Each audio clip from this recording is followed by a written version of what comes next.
Can't it just be one button?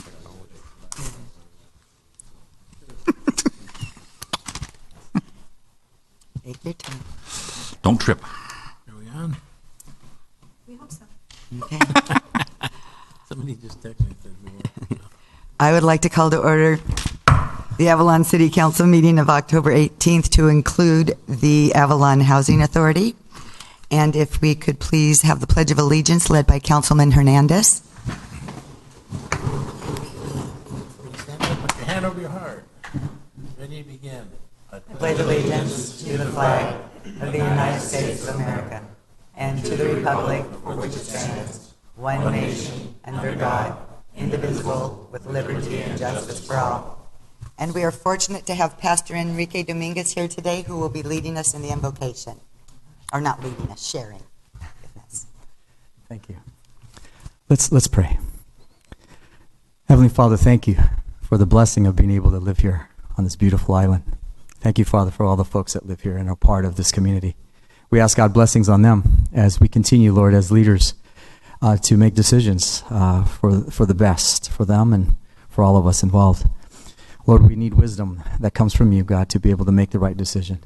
And so we're asking God for clarity of mind, peace in our hearts, Lord God, and Father, just determination to do the things that are necessary. And so, Father, we thank you for this time. We thank you for this evening. We ask your blessings on it. In Jesus' name, amen. Amen. Thank you very much. So, Denise, I am wondering if it's possible to do the Housing Authority first? Is that possible? Yes. Okay. And then perhaps Barry then can depart this evening if he wishes. Okay, so do we need to have a roll call? Sure. Board Member Cassidy? Here. Board Member Hernandez? Here. Board Member Olson? Here. And Board Member Sampson? Here. Chairman Marshall? Here. And so now I am kind of screwed up because I don't have it. Okay, so the next thing we should probably do is, are there any written communications on Housing Authority? No, there is not. Okay, oral communications? Attorney report? Nothing for house. Nothing for house. Okay, city manager? No Okay. This is an opportunity for people from the community to speak on an item that is not on the agenda. You would be limited to 3 minutes and no action will be taken. Is there anything? Yes. Thank you, Dennis. Okay. Then we have the minutes of October 4th. Do those need to be approved? Annie, are we just doing the Housing Authority, though? So this is general business item number 13, and so we could just do that without, Oh. if you're moving things around, and then we'll go back to the regular agenda. If that Okay, will but work. we don't need to approve these minutes of October 4th? The minutes are joint minutes, so we'll just keep the housing authority okay. meeting open, and then when we approve the minutes on the regular agenda, that'll be Okay. two birds with one stone. Okay, thanks. I tried to wing it. Okay. No, it's good. Okay. So agenda item 13. And that's prepared Mayor, by Elizabeth. or excuse me, we're addressing the Housing Authority, obviously. So the recommendation is to approve staff recommendation of CNC Development and direct staff to negotiate an exclusive negotiating agreement, that is an ENA, with CNC Development for the development of affordable housing in Avalon. You know very well as elected members and board members that housing is a critical issue in our community, and the Housing Authority has, in April of this year, solicited proposals from competent developers with experience in affordable housing to come forward and work with the agency, with the Housing Authority and the city, to identify viable options that address the needs of workforce and affordable housing in our community. There were 4 parties who submitted proposals to work with you and us and our community. All were very qualified. The one, though, that the committee of which you have the membership in your report thought would work best with the community and our authority is CNC.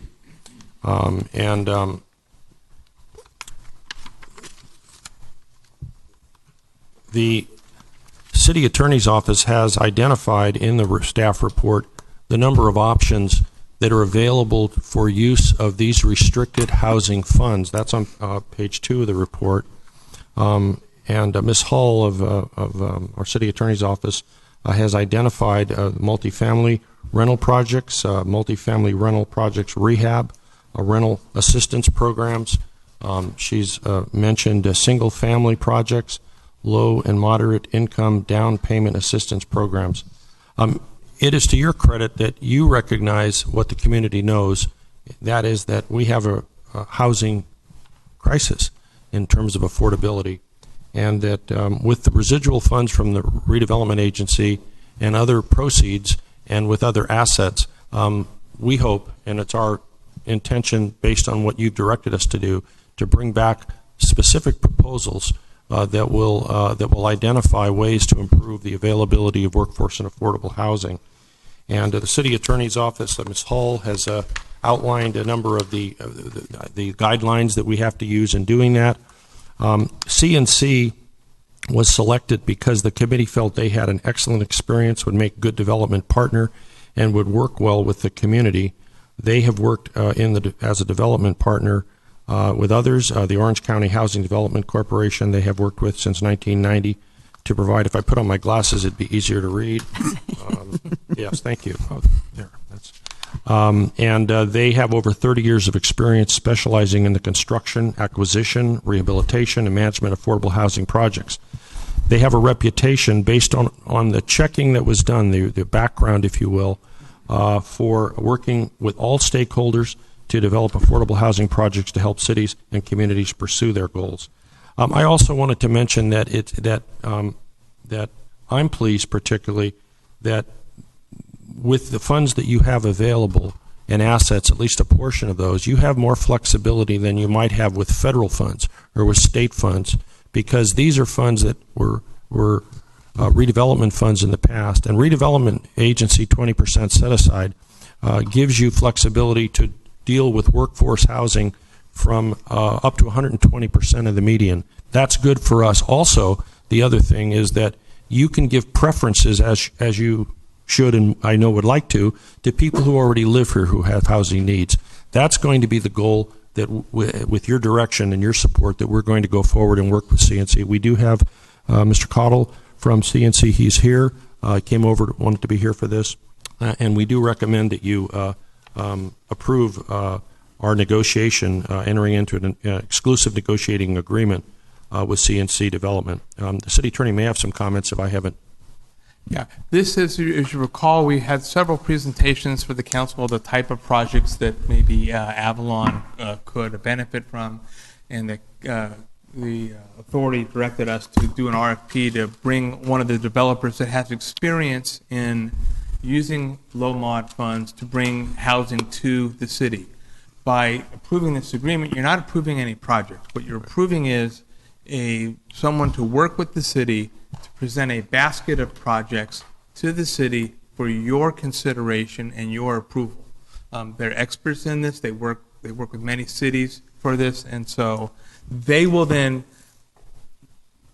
more in-depthly study the available housing needs, housing stock, where we can develop, where we can't, and come forward to you with an options for spending this redevelopment money. So you're not deciding on any project, you're just hiring someone that will bring projects to you that is an expert in the field. Questions, anyone? Is there any, I don't see any, this is not costing us anything yet because we're not specifying exactly what we're hiring them or not? We will be entering into an agreement with them. We will come back probably in a month with that agreement that will have the cost. The money comes from the housing authority, so it's not city money, it's state money that the state has given us to develop housing. So it doesn't affect the general fund. You have this housing money, you have to spend it on housing, and so that's where the money comes from. Okay. Good question, Councilman. And how long is an agreement like this usually? we're probably going to, I think we've contemplated it to be a year or maybe a year or 18 months. I think, wasn't our agreements with Mike Flynn previous several year, like 3 year or something? Wasn't he the previous developer that we? I understand that was, I recognize the name and the association that you mentioned, council member, or Yeah. authority member, board member. Whichever we are. At this Denise, do moment. you remember how long that I want to agreement? say it was about 18 months. Yeah, I Oh, thought his okay. was 18 months. Okay. Okay. All righty. Any comments from the community? Okay. Council, what is your pleasure? I'll make a motion to approve the recommendation of CNC Development and direct staff to negotiate an ENA with CC Development for the development of affordable housing in Avalon. I second that, please. Okay. Further comment? Call for the vote. Well, welcome aboard, Barry. All ayes. Oh, look, I said that before the vote. That wasn't right, huh? I guess I had ESP. All righty, now we will go to Avalon City Council business as well. On the council side, are there any announcements? On just any announcements or written communications for the city council, Denise, or anyone? I just acknowledged some two emails that we got regarding the Mole Park project, and I believe council was CC'd on all those. Yeah, okay, thank you. City manager report. I just wanted to mention one thing, Mayor and Council, that letter did go out to the superintendent of the Long Beach Unified School District today, asking their interest in discussing with our local pool advocate group, our pool recreation advocates, the possibility of partnering. And I was reminded by the city clerk of some correspondence that actually went back to 1983 when someone with a similar name as mine, not Mike Jenkins either, but it was when we had a similar conversation based on direction of the council. And I'm hoping that as time has gone on, that this engagement and discussion and dialogue with people who have property already might bear fruit for those who have worked so long and so hard to develop a pool facility. Well, that was nice. Okay, and city attorney report. Nothing tonight. Okay. Council member report. Who would like to start? I'll report. Okay. I attended League of California Cities Conference in Long Beach. It's the annual conference that city council members and leaders from the state of California attend, and we learn things there.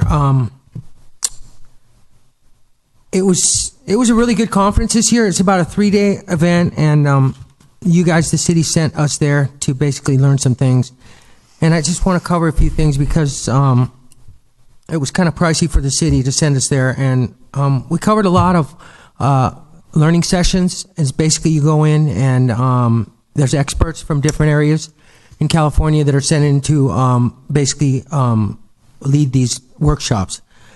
What was really cool that I thought was the opening keynote speaker, and this guy's name was Jason Roberts, and he's an arts activist, and he specializes in revitalizing communities and change. And he's an artist, so basically, it was kind of strange going into this first what we called as a general session. So basically, he goes in and repairs cities. He makes things happen, and it's basically he gives us he gives us the things that we need as leaders to make our communities better. And he starts off the whole week, and they usually have an opening speaker that's really good for getting people going. And so he talked about these things that he made happen, which is an Oakland Transit Authority. He fixes up an old theater. He makes people-friendly bike lanes.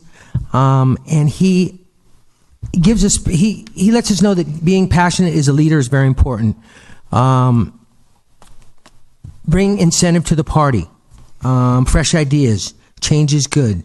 Trees, flowers, benches, gatherings, street cards, tables, chairs, dog parks, fences, kid-friendly, think small. And what makes people be around certain places is important. Meandering, edges, uniqueness, readaptation to infrastructure, and great things can happen in small amounts of spaces and in a small amount of time. So this guy was really cool. And he also started the Better Blocks program, and he's known all over the United States for cities bring him in to hire him because he comes up with great ideas that cities can do in their little spaces that they don't know what to do with, or they have an idea but they don't know where to do it or how to do it. So I also did a workshop on let's see, it was what planning directors want city council members to know, and that was interesting. A lot of things that I went to were things that I wasn't used to or don't specialize in because I wanted to learn some things, some new things just about getting involved in my community. Let's see, there was a few more. Another keynote speaker. This guy, basically, his name was Christopher Thornburg, and he was a founding partner in Beacon Economics. So he was an economist specialist and expert, and he covered a lot of things that seemed to be over my head. But then he started to bring it all together towards the last end of his what he was speaking about, and it was really interesting. Also went to there was a class on response and aftermath of a terrorist attack, which I've always been concerned about for my community. I feel Avalon is one of those communities where we could have been the 9/11 target. We weren't. And the person who spoke there was Jared Bergwan, Eric McBride, and Corey Davis. Eric Bergwan is the chief of police of San Bernardino. San Bernardino has 250,000 people in it. It's a huge county. It's really important to know what to do before, during, and after this. So I got some information. I did talk to Jared Bergwan. These guys covered a lot of really gnarly stuff. What happened in San Bernardino resonated throughout the world, as just like 9/11 did. And we don't want that to happen here. We're going to do our best to see that it doesn't happen here. But if it does, we also want to be prepared, because we are a country at war right now, and we don't want to be. We just are. It was interesting. I spoke to him, and I would, when Captain Federal gets back, I'm going to have a heart-to-heart talk with him about what I learned here, because Chief of Police Bergman said, yeah, you want to talk to your Chief of Police in your community and understand what's going on. So I'll have that conversation with Captain Federal, and I hope he gets better. I hear he's in the hospital right now, and I wish him the best. I hope he's doing something better than watching this council meeting. But 5 workplace issues that matter most to emerging leaders. And then the last seminar I took was stormwater recapture and aquifer recharging. Actually, that wasn't. The way we see and serve California cities was another class that I took, and then predictive policing as well, which there was a gentleman from the city of Lafayette up north, and they had a problem in their community with, it's a lot of really kind of upper scale residential areas, so they had a problem with people coming in from other cities breaking into houses and things. So what they did was they did a predictive policing program, and they started putting up cameras all over their town. And I think they went from 100 burglaries, 120 per year, and then they got it down to 20, and then they ended up solving like half of those 20 burglaries that they were having because they were such a target. But there was a unique way that this particular community attacked whatever their problem was, and in their case, it was home invasion. And the last one was land use, progressive land use, and sustainability was the last one I took. And if anybody wants to quiz me on any of these things, you're welcome to it. But that's all I have to report. Thank you, Councilwoman. You're welcome. And you did it in less than 3 days. Very good. Thank you for summing that up. Let's hear what you have to say. I'm hearing. Touche. Any other council members? I had one. I'm so sorry. Give me just a moment. Councilman I'll Hernandez? go ahead for a minute. Sorry. No, I just want to give kudos to the city crews that were working out there when we had a little problem down on Front Street there the other night. And it was in the middle of the night. And I talked to a few of those guys that had been up at 2 o'clock in the morning working and taking care of the problems down on Front Street with the backed up sewers and stuff. Thank you guys for your hard work and stopping everything from going in the bay.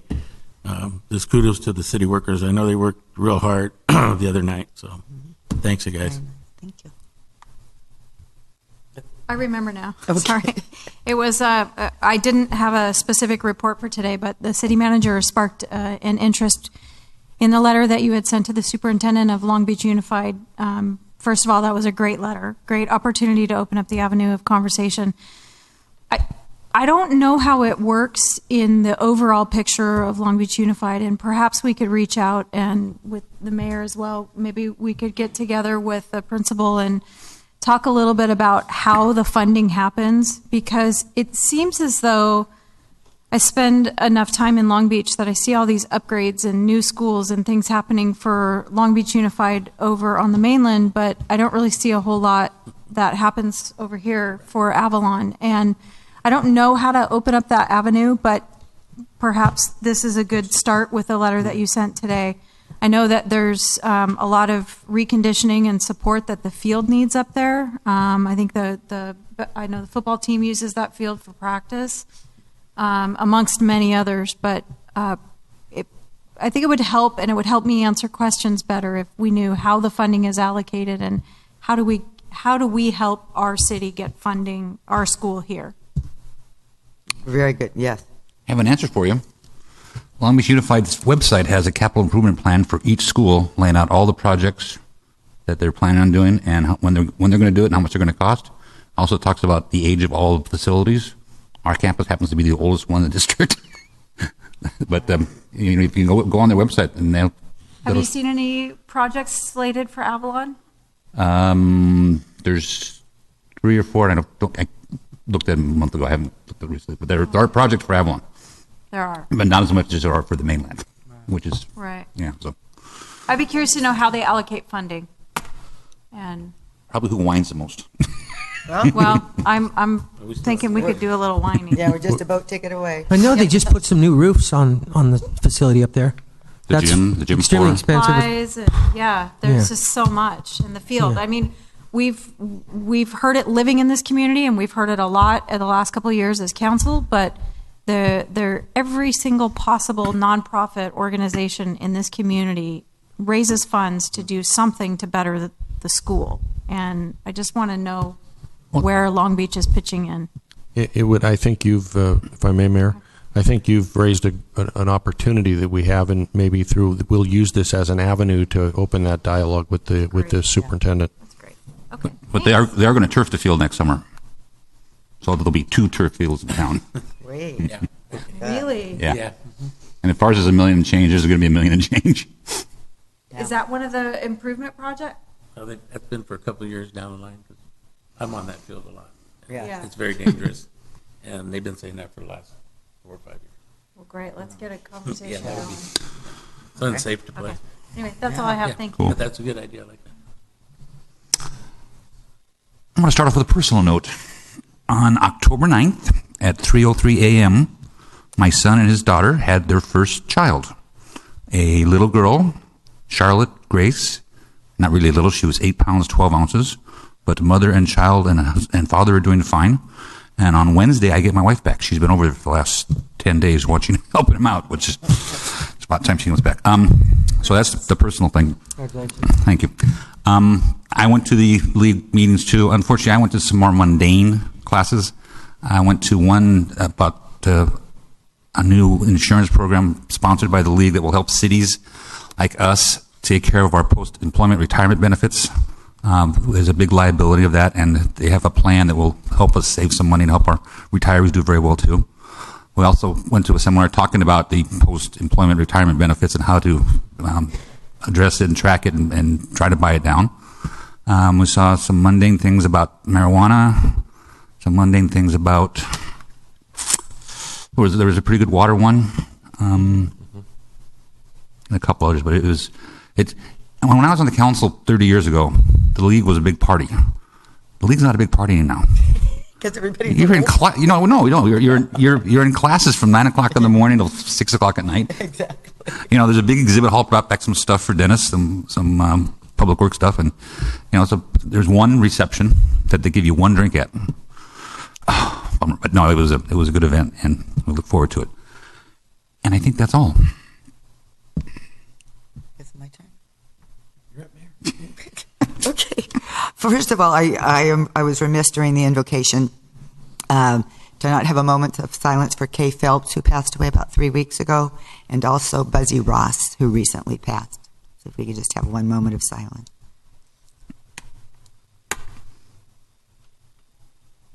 Okay, so I also attended the league, and I'm sporting this lovely vest because I was also inspired by the guest speaker, and he was talking about just doing quick little things. And if you do them, if you have an orange vest and cones on, you can do all kinds of things. Nobody will question what you do. So I have an orange vest, so look out. So that was that. And the league was wonderful. Yes, the exhibit hall is great, and then we flood our Parks and Rec and Finance. We give them all the information, and they have follow-up to do with those kinds of things if they see it worthwhile. But the league was great. On Friday, Rich Hernandez, and Joe Sampson, and I went to Duncan. You were there, Duncan? No, I didn't go. You? No. Just us. Oh, it was us and David. We went to Don Knabe's, the Conservancy's recognition of Don Knabe. It was very, very well received, and we look forward to ours on the 22nd, Saturday, the 22nd, from 10 to 12. And then I attended Jazz Tracks and read the proclamation honoring Art Good for 30 years of Jazz Tracks. It was wonderfully received. Thank you very much, Council.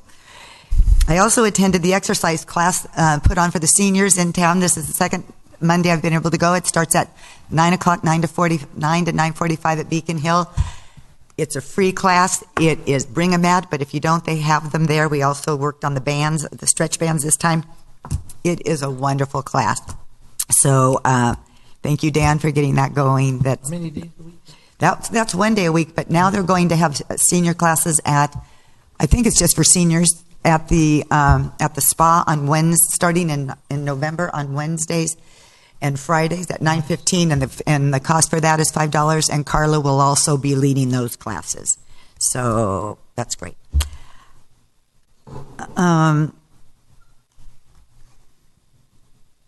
And I just had another question. We had directed staff, and I think something was done, but I just want an update on the we talked about an appraisal for the East Whitley housing, and then it seems as though it came back and it was $5,000 or something for the appraisal. Yes, I'm on it. And the appraisal of property that's contemplated for sale, what I've always been told, and until I'm corrected, is that you would use an MAI appraiser. We do have services available here on the island, but my understanding is, and I could be wrong, that they're not MAI.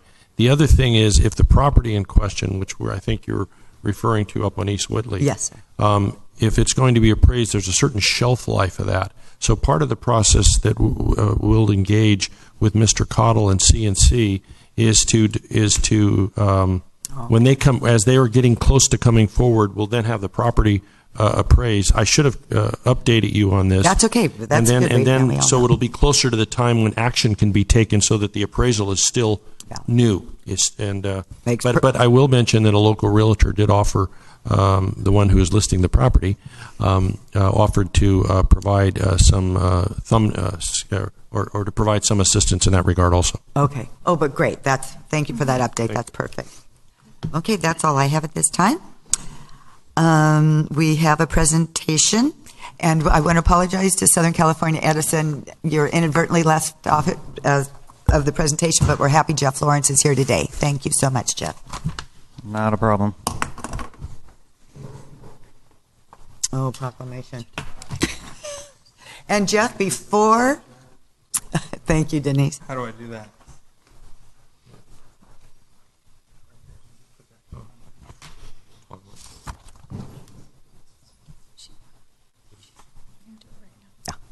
I just wanted to wait. And Jeff, if you don't mind, I'm sorry, I was remiss.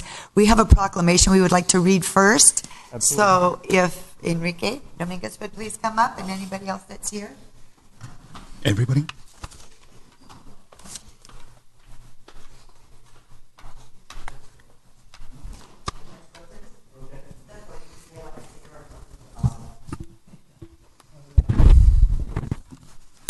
The City of Avalon, it's a proclamation of the City Council of the City of Avalon for Red Ribbon Week.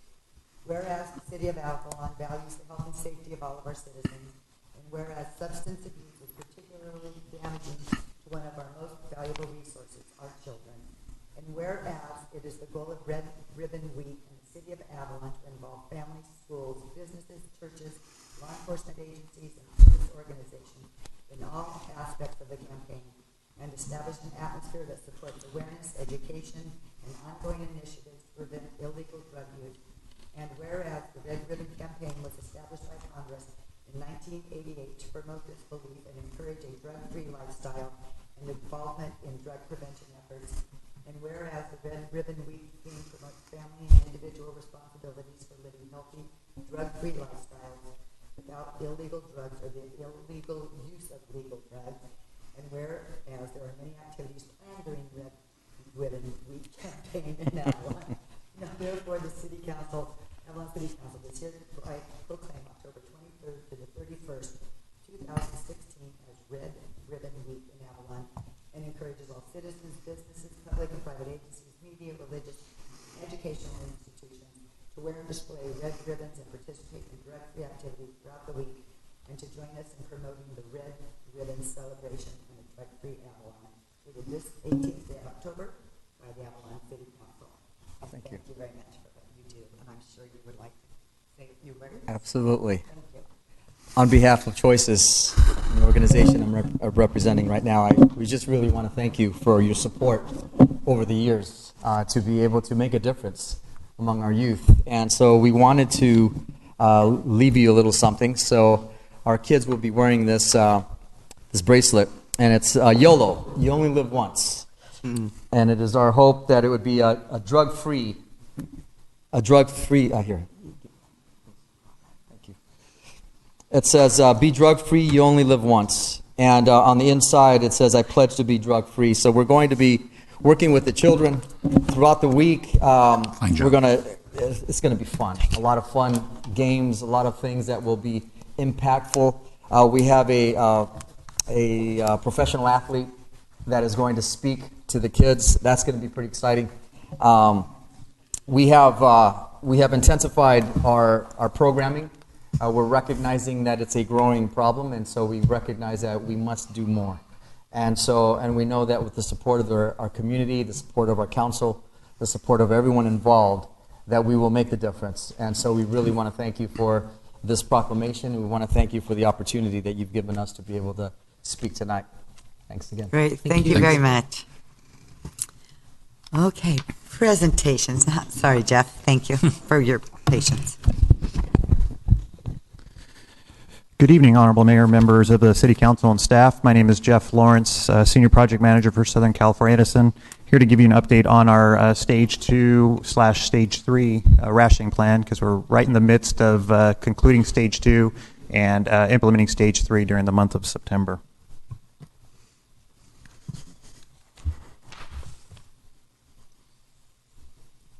You know, it's got maybe 80%.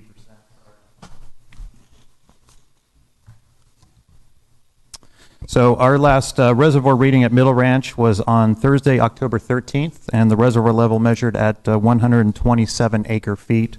That equates to about a 12% of the overall capacity at Middle Ranch Reservoir.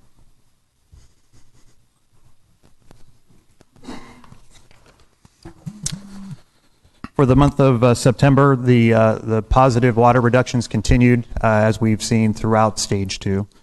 During the month of September, we reduced water use by 33%. That equated to just over a reduction of 11 acre-feet over the baseline period. And that was during a time where visitor counts went up by almost 12% compared to September 2013. The visitor counts increased by just over 9,000 visitors. So trended a little bit below the 40% level, but still far exceeding the 25% mandate during Stage 2. Stage 3 was activated on September 6th, as you will recall. But Stage 3 did not take effect on the first day of the billing cycle. It took effect on the last day of the billing cycle. So the bills that closed on October 3rd and before, those bills were under their Stage 2 allotment, and then the bills that closed on October 4th and after are now under the Stage 3 allotment levels.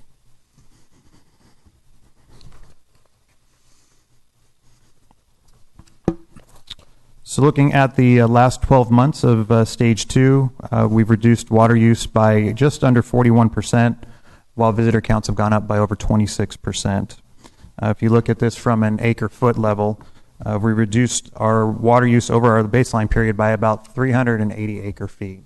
And as I've mentioned before, the primary reason why we didn't have to implement Stage 3 earlier is because of the significant response from the community on their Stage 2 rationing, far exceeding the 25% mandate. 380 acre-feet would equate to about a 15-month supply of water. So very significant reductions in water use during this time frame.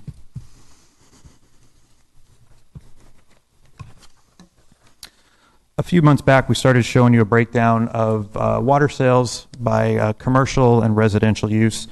Both classes of customers continue to do their fair share in terms of their water reductions and rationing. The first column is our baseline period, June 2012 through May 2013. Residential water sales were 184 acre-feet, and commercial was about the same, 179 acre-feet. During the calendar year of 2015, residential customers reduced their water use by 43% and commercial by 41%. And then we're seeing a slight difference, but pretty consistent over the last 12 months water reductions compared to 2015. Residential use has decreased by 45%, and commercial use has decreased by 37%. So again, bringing you to an average reduction of 41% combined between the two customer classes. I'm going to jump ahead one slide and then come back to this one. This is a monthly breakdown of the water use by customer class. And for the last 2 months, if you look at August, residential water use was 12.3 acre-feet. Commercial water use was just under 15 acre-feet. And then for September, water use dipped a little bit as we're coming out of the summer season.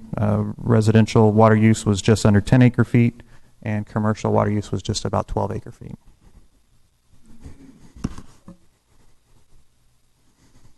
So jumping back to the water allotment violations, as you'll recall in April, so about 6 months ago now, we reset the violation counts. And so we are now entering a period where customers have started to receive flow restrictor violations and then a second violation.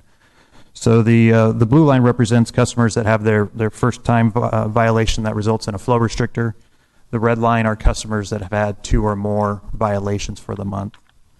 And so you'll note in September of this or last month, our first time violations were about 3.3%. And then our customers that had 2 or more, the violation in September was either their second or more violation, was 1%. And that's of the billing periods that closed for the month of September. Looking at overall compliance for Stage 2 during the month of September, the community was 94% compliant. So we just had 6% of the customers that were not compliant with their Stage 2 allotments.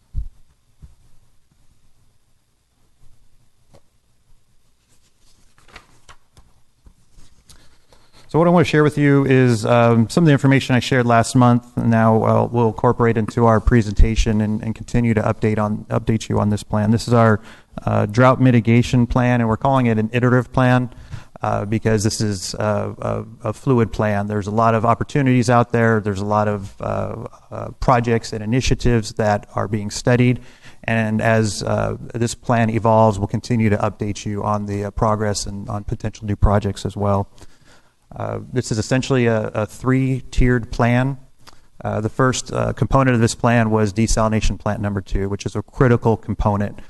We would not benefit from pipeline extensions, additional storage until we could increase our seawater production. And desalination plant number 2 was the quickest way to increase our seawater production.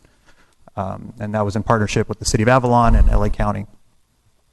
Now we're looking at opportunities to further upgrade our desalination plant. And so that's primarily through our grant funding efforts, which we are looking to partner with the city on Prop 1 grant funding opportunities that are out there. We are in the midst of a desalination upgrade study. We have a world-renowned desalination expert who's been working on this study for about a month now. And this study will be completed in early to mid-December. We still have not seen the preliminary guidelines for Prop 1 desalination grant funding, but we'll be ready to go when that study is complete. And it'll be complete in time, even in the best case scenario, if the state were to publish those guidelines tomorrow. We'll have that report in time to be able to include it in our Prop 1 grant funding application.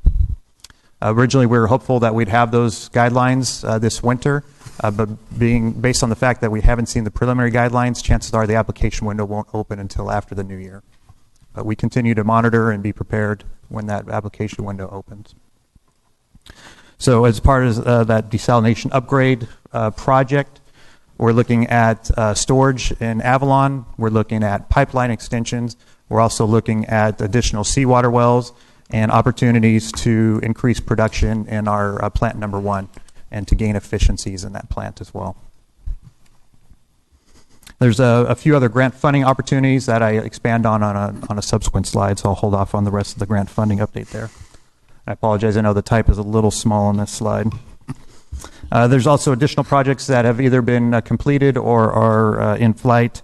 In addition to our mandatory rationing plan that we've had in place for the last couple of years, we have conducted a drought contingency study. We have modified our Schedule 14.1 rationing plan so that we have more flexibility in the levels of rationing in the various stages of our plan.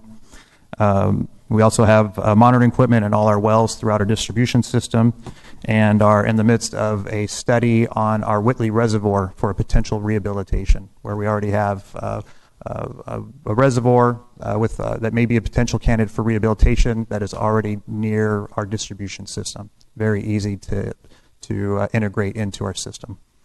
And so we should have the results of that study in early December. Our executives at Southern California Edison are very concerned about the drought and the impacts to Catalina. We are updating them very frequently. Our executives have also been involved with a number of meetings with the City of Avalon staff as well. And you have their commitment to respond to this drought with all potential projects that become available to us. Jeff, can I ask you a quick question, just so I don't lose my thought? Sure. When you say on that last slide under the bottom section, well monitoring equipment, what does that mean? So those are transducers now that are installed in each of our wells. And for our coastal wells, they monitor salinity, saltwater intrusion. And then they also monitor for inland and our coastal wells. They monitor the subsurface water levels. And so now we are getting regular reports on the drought impacts to our wells and our distribution system across the island. Can you mitigate drying up wells like what happened at Howland's Landing because of this new technology you have installed? Yeah, we can detect those situations earlier now because of the equipment that's in place. Will you guys go ahead and stop producing water from a certain well if you see that it's causing damage to the well itself? I mean, because I know once you take water past a certain level in these wells, they won't come back. Yeah, it's on a case-by-case basis. Our Okay. operations group looks at it. It depends on a number of variables. They may look at reducing production from that well, looking at other mitigation plans if we start to see some saltwater intrusion. There's a number of options there, not just necessarily stopping production. Is Edison monitoring the wells on the golf course and how much water is being taken from there? That's a non-potable well. Yeah. So our wells are all in our potable production wells. Okay, so that's the drinking water that you're monitoring, mostly. Okay. Yeah. Thank you. Sure. Well, since before you go on the other page, then, it says on the application, it says applications May 2016. What does that mean? On the grant funding? Yes, sir. Yeah, I'll actually expand on that on this I'm slide sorry. right here. Okay. Yeah, there's a little more detail I can share with you. Okay, thank you. So there's a number of grant opportunities because of the historic drought that we're in California, and we're tracking and monitoring all the ones that we may be eligible for. So on this slide here, you're looking at the applications that we have already applied for under the pending section. Those include the State Revolving Fund and State Regional Water Board. Those are applications that we have already submitted, and our projects were deemed ineligible. But that was before the report at last City Council meeting about the Disadvantaged Community Survey. We didn't have that survey at the time of the application, and there may be an opportunity now to reapply, work with the agencies, and there may be some grants available now. So we're looking forward to partnering with the city with that survey that was done and reassess those potential opportunities. Can you tell us what you were looking for in those funding sources? The dollar amount No, on the grants? what the project was. I'm sorry if I'm missing that. The state revolving fund was a drinking water state revolving fund. I believe I have some of the projects that were being considered.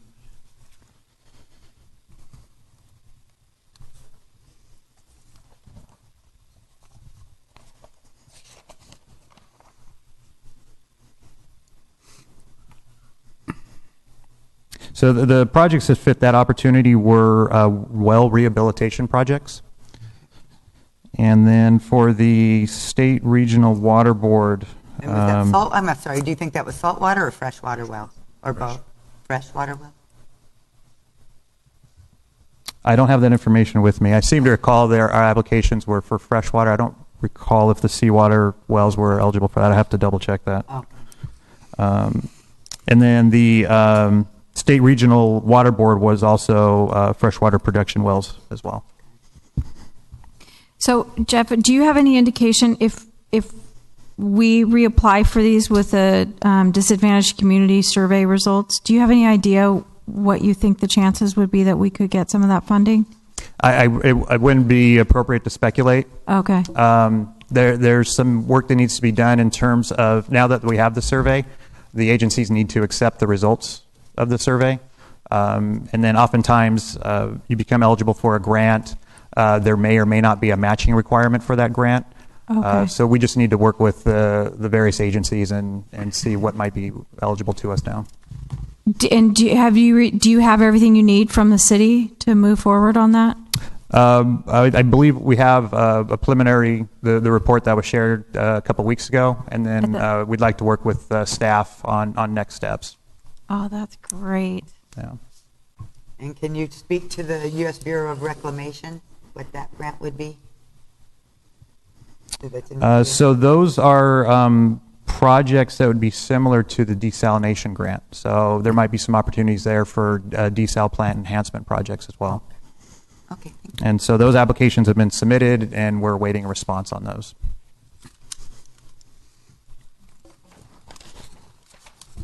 And then the one that we've spoken about at great length that's in the planning execution phase is the Prop 1 desalination grant that we're closely monitoring and working with city staff to be prepared for that application when it presents itself.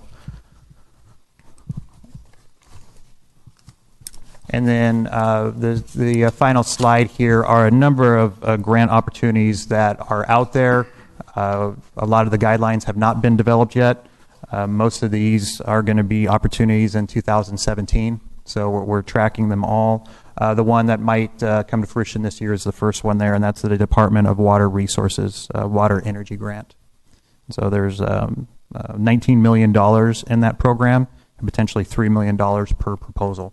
So we haven't seen the guidelines yet. We're not sure if it'll be posted this year or not, but we're tracking that one as well.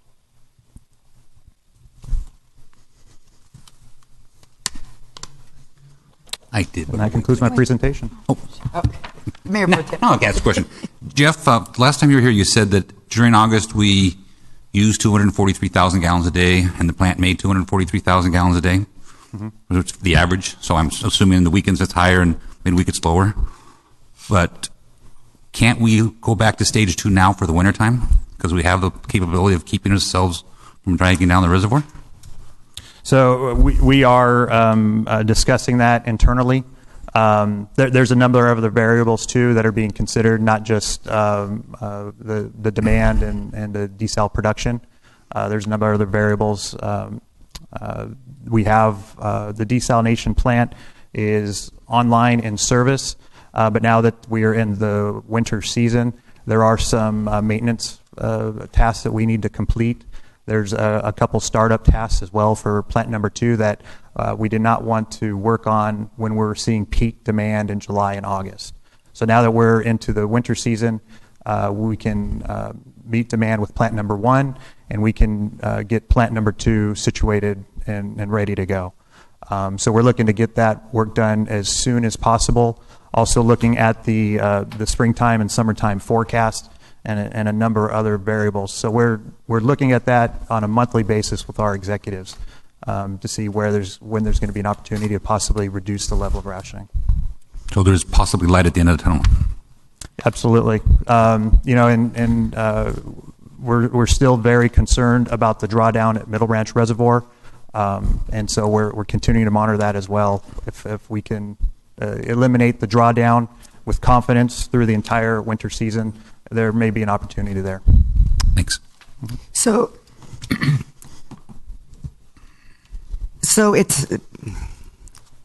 the drawdown from the reservoir from the camps in Hamilton Cove, we also are drawing down a little bit of that within the city itself.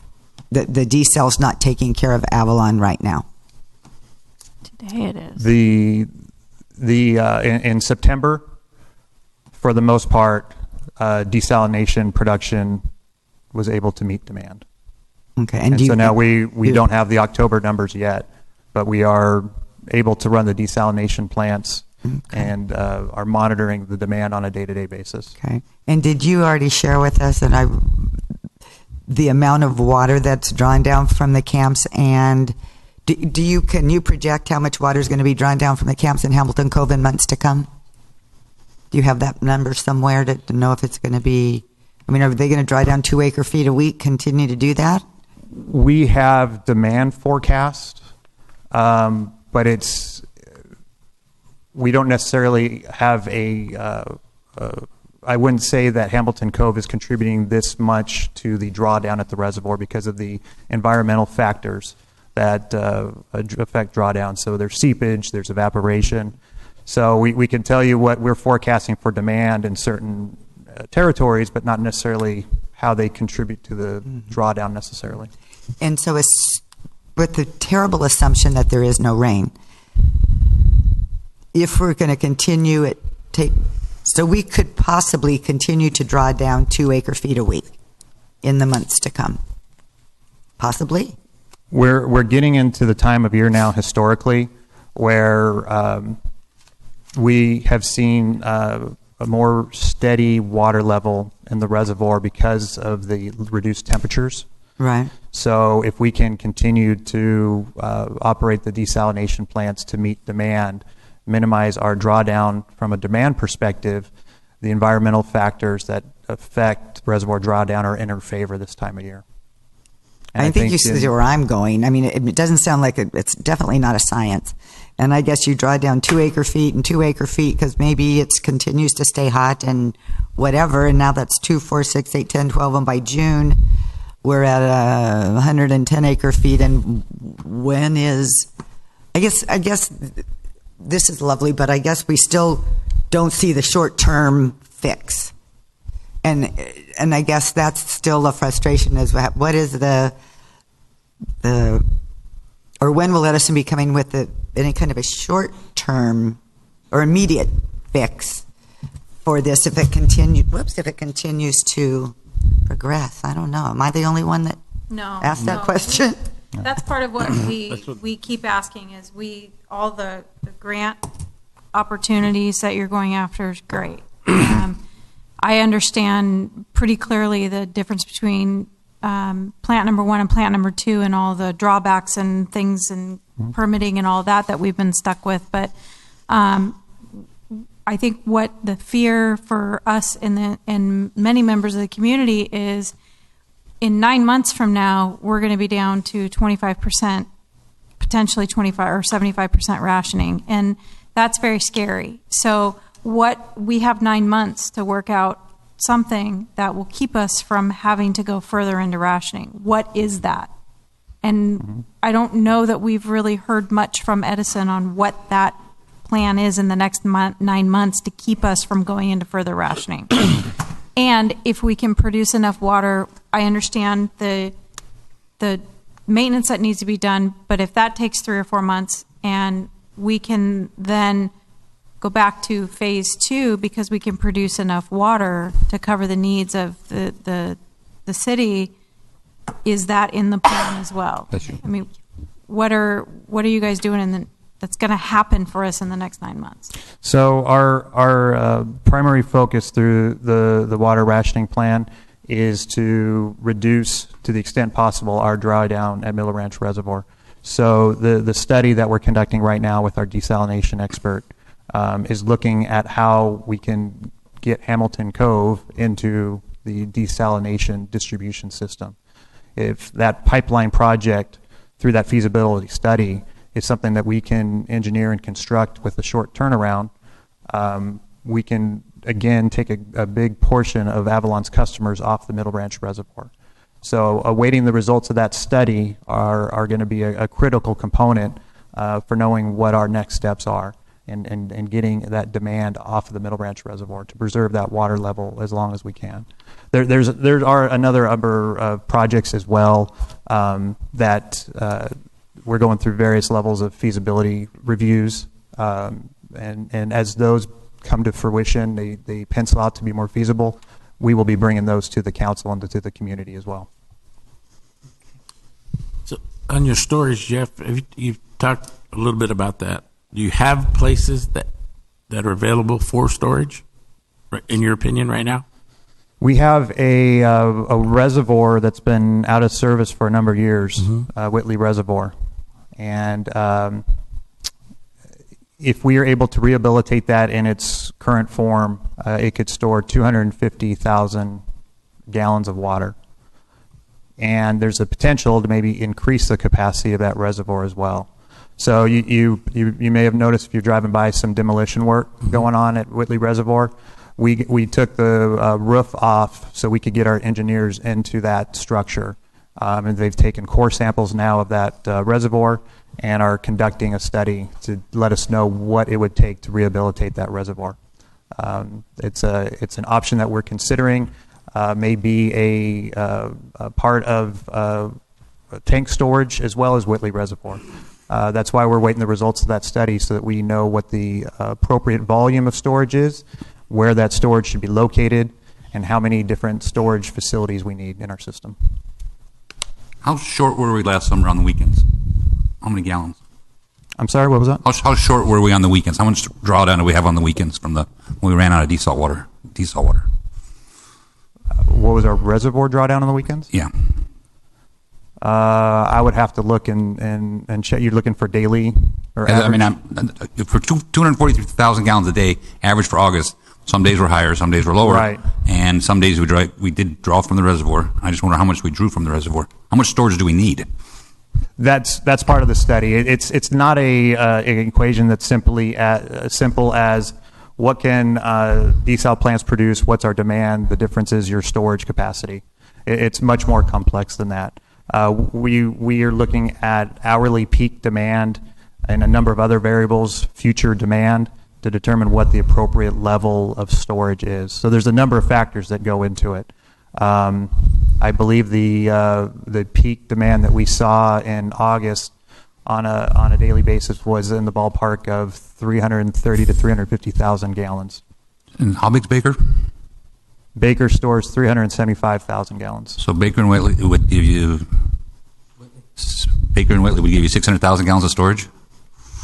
No, that's Baker and what? And Whitley, if you had Whitley online, 300. Correct. Yeah, right around 600,000. so that's like 6 days of peak. 6 days. Mm-hmm. Yeah. Are you in communication at all with the island company about possibly having storage areas? You guys, Edison. Very preliminary. We're again awaiting the results of that study, so we know exactly what size storage we need, and if storage tanks do pencil out to be needed, determining what location makes the most sense for our distribution system, and then working on the land rights that we would need. Questions from the audience? Jim, Luke Johan is right behind you. In case I missed it, Jeff, the timeline for the completion of that desal study, the expert that's working, when was that? Yeah, we'll have that study by early to mid-December. Thank you very much. Thanks, Jeff. Thank you.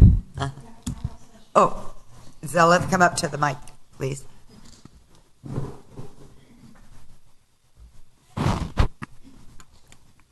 I'm hearing that the museum has And a- excuse me, if you would speak. Yeah, thanks. okay, I'm hearing that the museum has a very high level of water that they can use. And I love the museum, it's very nice, but they're also going to be planting a garden. And it doesn't seem like that would be the thing to do at this point. And what do we know? Because we're hearing that they're getting a lot of water up there. No. Yeah, my group's not involved with the allocation process, and I'm not familiar with the garden that might be going into the museum. I'd be happy to look into it, and I could report back. Okay.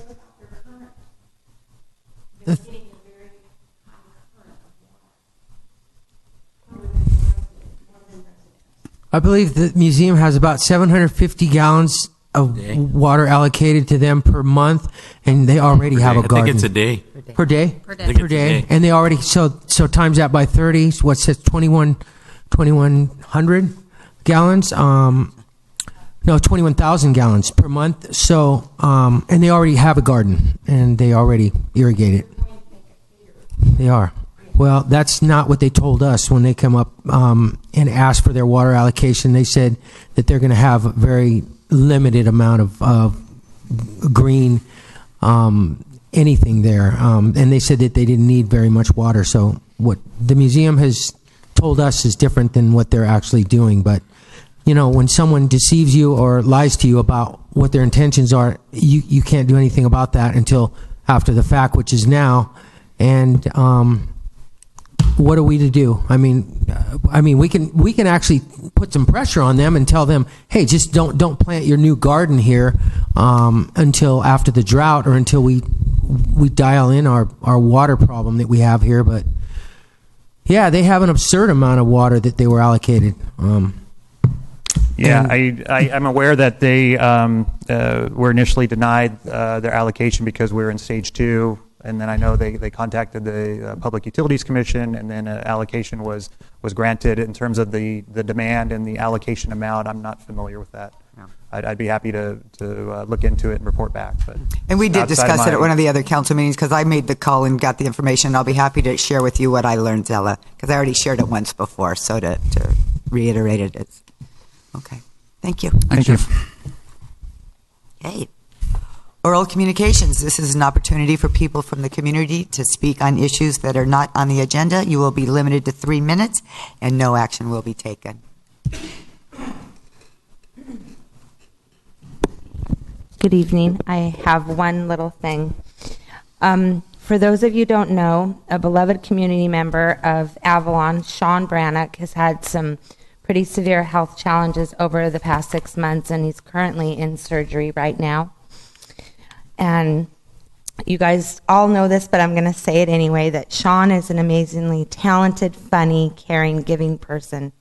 He is the genius behind some of the best Avalon High School drama productions, as well as the founder and director of our local children's theater program, Kids at Play, which has been running continuously for 25 years.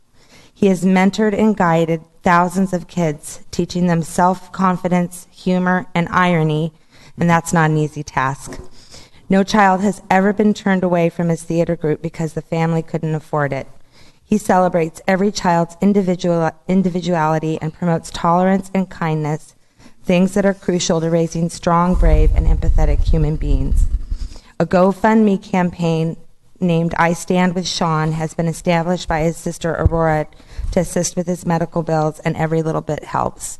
So you can find it by going to GoFundMe and I Stand With Sean. So show everybody, please show him that you stand with him. Thank you. Thank you, Audra. Nice. Thank you, Audra.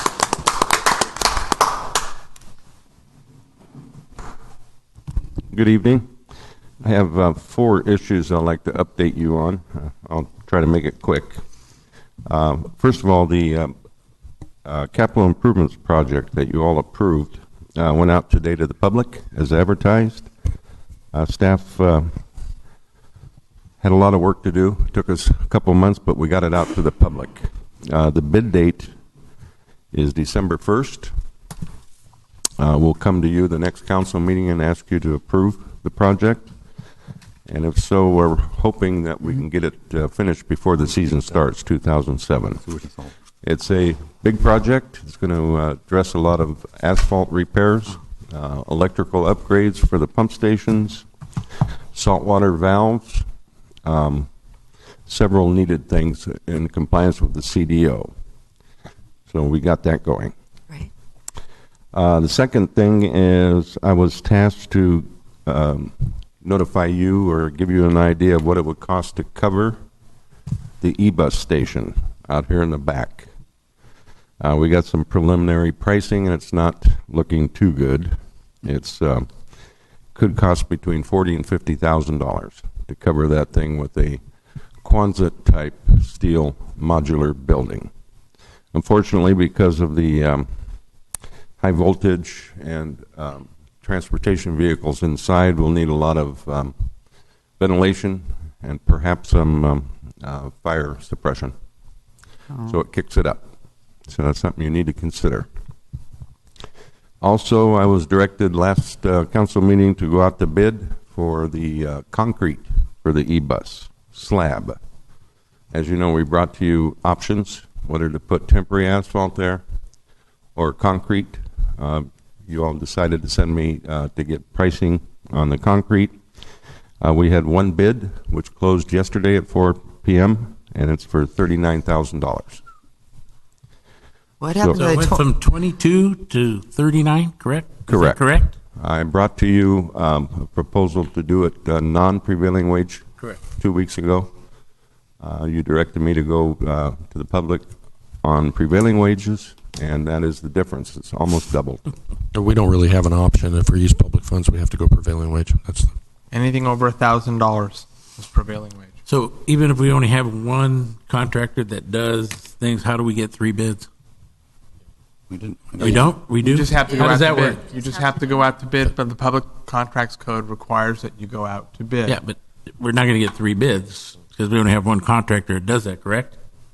Well, you don't. I mean, I don't know. I'm just asking. I mean, it's tough to get. So you don't 3. have to get 3 bids, So but you just have to go out. publicly- You have to put it out to bid. You have to put it out to bid. So if you get 1 bid or no bids, you still put it out to bid, right? Yes, and then the council has the option under the Public Contracts Code to, if you're not satisfied with the bids, by a 4/5 vote of the city council, you can direct staff to negotiate with other people that can do the work. As long as you've gone out to bid, you've received bids, you can reject them all, 4/5 vote, you can go out and negotiate a contract, but you still have to comply with prevailing wages. So prevailing wages still need to be involved, correct? What?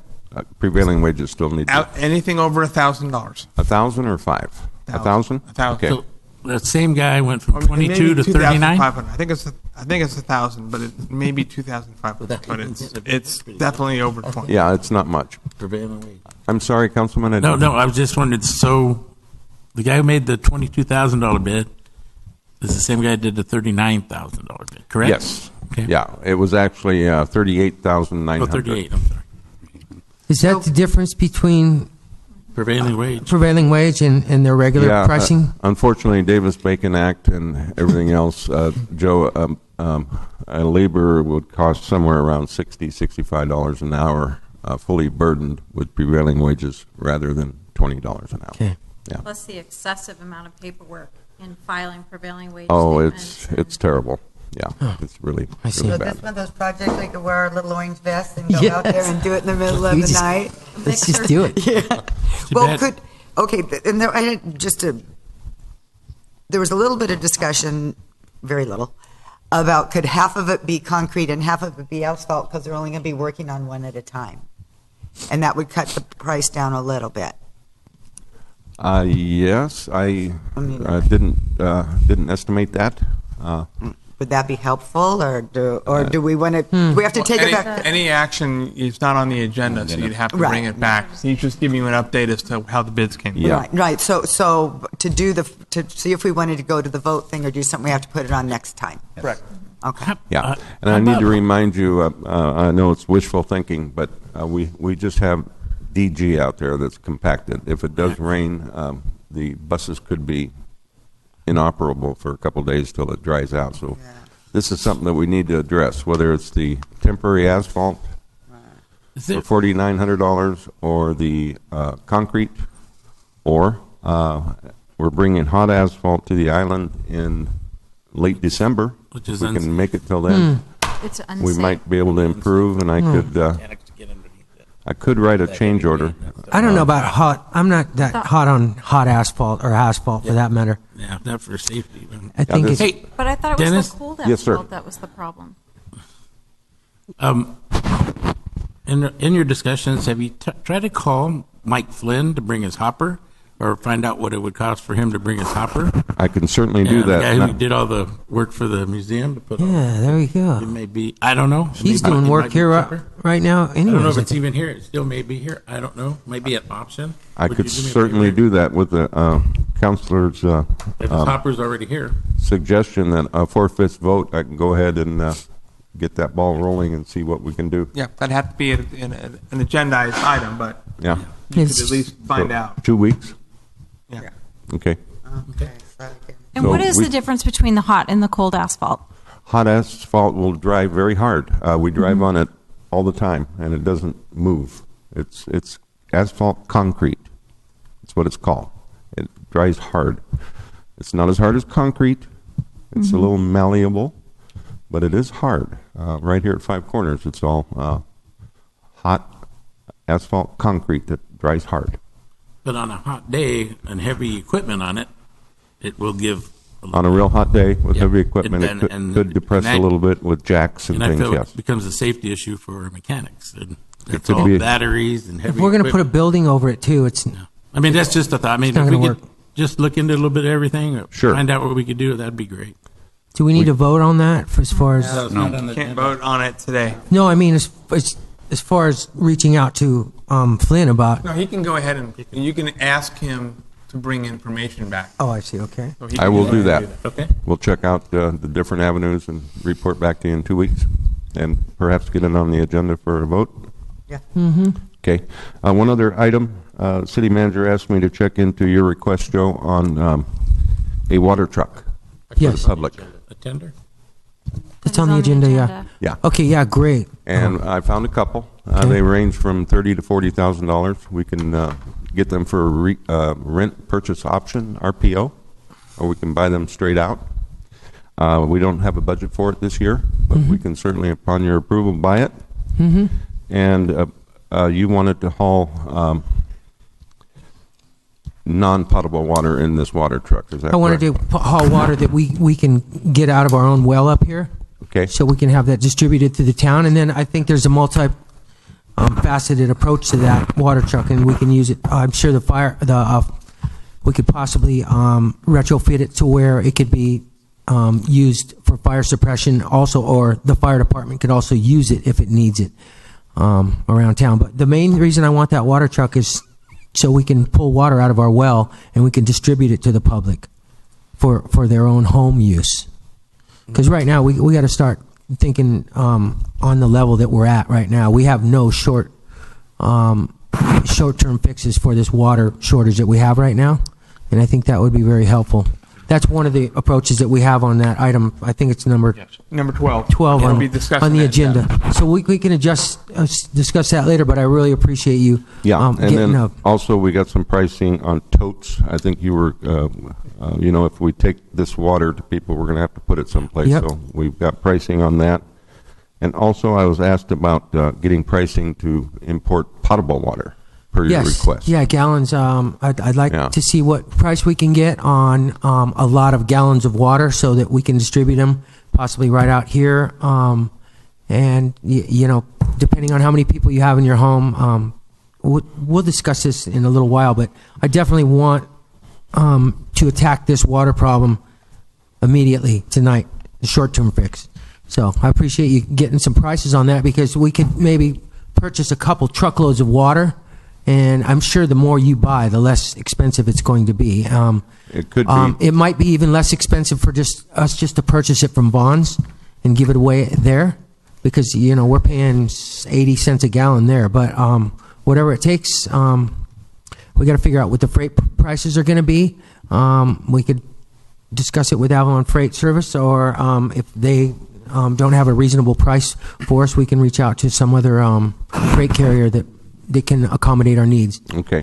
There's a lot of variables there when the city is dispersing potable water, but I'm sure that discussion will arise in the future. Dennis, one more question. Yes, on sir. Our well, is that the well on the Joe Machado field? Yes, sir. Is that putting out water for us? Is that what we're It doing? is. Okay. It's non-potable. Yeah, I know. The city's using it Okay. for our irrigation purposes. Okay. And All right. a little bit of washing down and Yeah.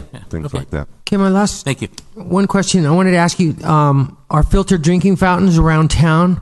How many do we have? Like 2 or 3 of those? We had 3. We had 3. They all went back. The Rotary took them back because they were malfunctioning, the switch. Yeah. It appears people were misusing them, sticking screwdrivers in to fill up large jugs. We placed signs there and everything else, and now the Rotary Club is having an issue with the manufacturer because he's saying it's really not a manufacturing issue. It was Vandalism. the people damaged it. Yeah, so that's vandalism. Maybe I know we purchased cameras in the harbor, didn't we? To be able to see what is coming and going, and if there's problems in the harbor, then we can detect that. But either way, can we possibly get those? If the council approves of that, get those replaced again, but get some real good industrial types, and the types that we don't have to pull them out to maintain them. We could just switch the filters out when they're in place, and something that is a little more rugged. Because those, if we have to, we might as well not even have them if they can't stand an industrial commercial use, which is what we have. I mean, it's people who get off the boats and meander around town. A lot of people bring their own jugs, and they like filtered water like that. I mean, we already have good water with our desalination plant, but people feel better when it's filtered. That's fine.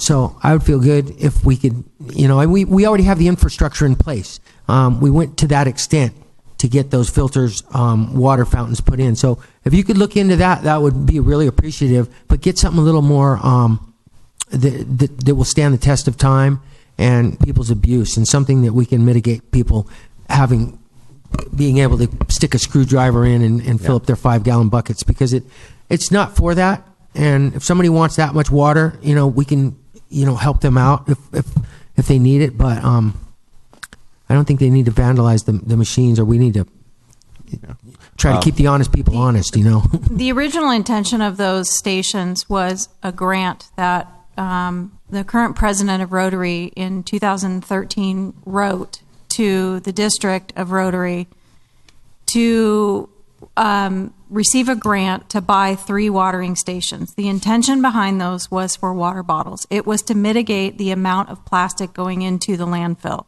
This was before we got into such serious water conditions as we were in.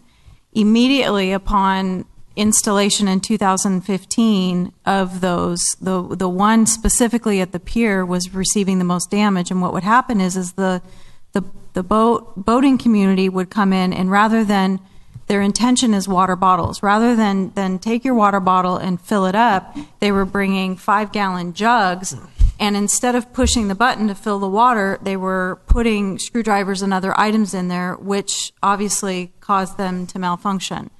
I can't remember off the top of my head what the number of gallons of water the filters were for, but the Rotary Club also purchased filters to get through several years, and those are an easy replacement, which this was all in agreement with the city at the time. In addition to that, the Rotary Club also went out and fundraised to receive the matching part of the grant to pay for the costs of the installation. So this was a precursor to the serious drought that we're in now, but it was a service project that Rotary did strictly to mitigate at the time the amount of plastic and plastic bottles going into the landfill. So, keep that in mind, that it wasn't intended to provide water or gallons and gallons of water for boaters. It's for our day trippers. It was specifically for that. And also one of them was strategically placed up at the Joe Machado Field because of the amount of activity. And that was specifically put up there for the local community for events to offset the amount of plastic and trash being received up at the field. So I think they're a good idea. I'd like to pursue them.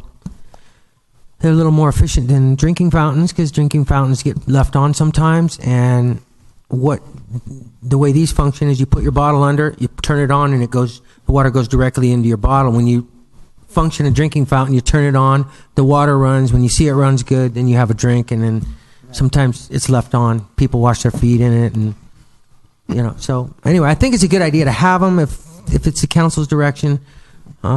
I think that the model that they had, and I don't know what it was called, I have seen that in other cities. So, I mean, they were definitely abused.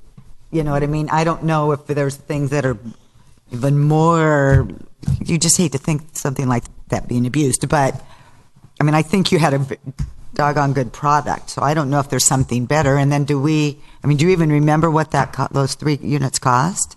I vaguely remember it being a matching grant, and it was a few $1,000s. They're a couple $2,500 each, I think. Yeah, I think so. And then Rotary fundraised, and the Public Works installed them. Public Works installed them. So it was a joint effort in that regard. But, right. They were a value commodity. We're going to try to get them back, and we'll also look into some heavy-duty ones. Yeah, the water and the electricity is already hooked up. I mean, that's the big expense. That is actually the big expense. The water fountains themselves, $2,500, but we got the infrastructure already in. But anyway, thanks for looking into that. Any other questions? No, Dennis. Thank you. Good evening, Mayor and Council. Jim Luchahan, Catalina Island Chamber and Visitors Bureau. Just a couple of reminder announcements for especially people at home. Our visitor center will be closed on the pier the next 2 days for some repairs. Our phones will be rerouted. We will be manning those, and our staff will be available, and our volunteers will be available in the lobby of U.S. Bank. So we'll put up some temporary signage to push people over there, and our phones will be functioning as normal. And so hopefully in a couple of days, our new doors are going to finally be installed on the visitor center. I wanted to also remind you and any members of the public who are interested, a good segue from Jeff's presentation on the desal unit. Our next mixer will be co-hosted by Cat Beverage and SCE, and it will be on the 3rd of November versus the 20th, so that's also a distinction. We rescheduled to not conflict with Fall Fest. And on that evening, beginning at 5 p.m., there will be tours available of the SCE desal plant. Those will cease once it gets too dark for safe navigation around that facility. So if you want to see the desal units, get there early, please. And I know for a few of us who were there for the ribbon cutting, it was a fascinating experience. So definitely something a lot more of our community could enjoy and learn from. And then for a moment, wearing my Rotary hat, to segue from your Rotary drinking fountain conversation, the Rotary Club of Avalon will be hosting a Polio Awareness Day. We'll have a tent set up adjacent to Wrigley Stage all day long on the 24th, and then we'll be holding a walk for awareness to the casino and back from Wrigley Stage beginning at 4 p.m. And anybody's welcome to join us for that. So thank you. Great, thank you.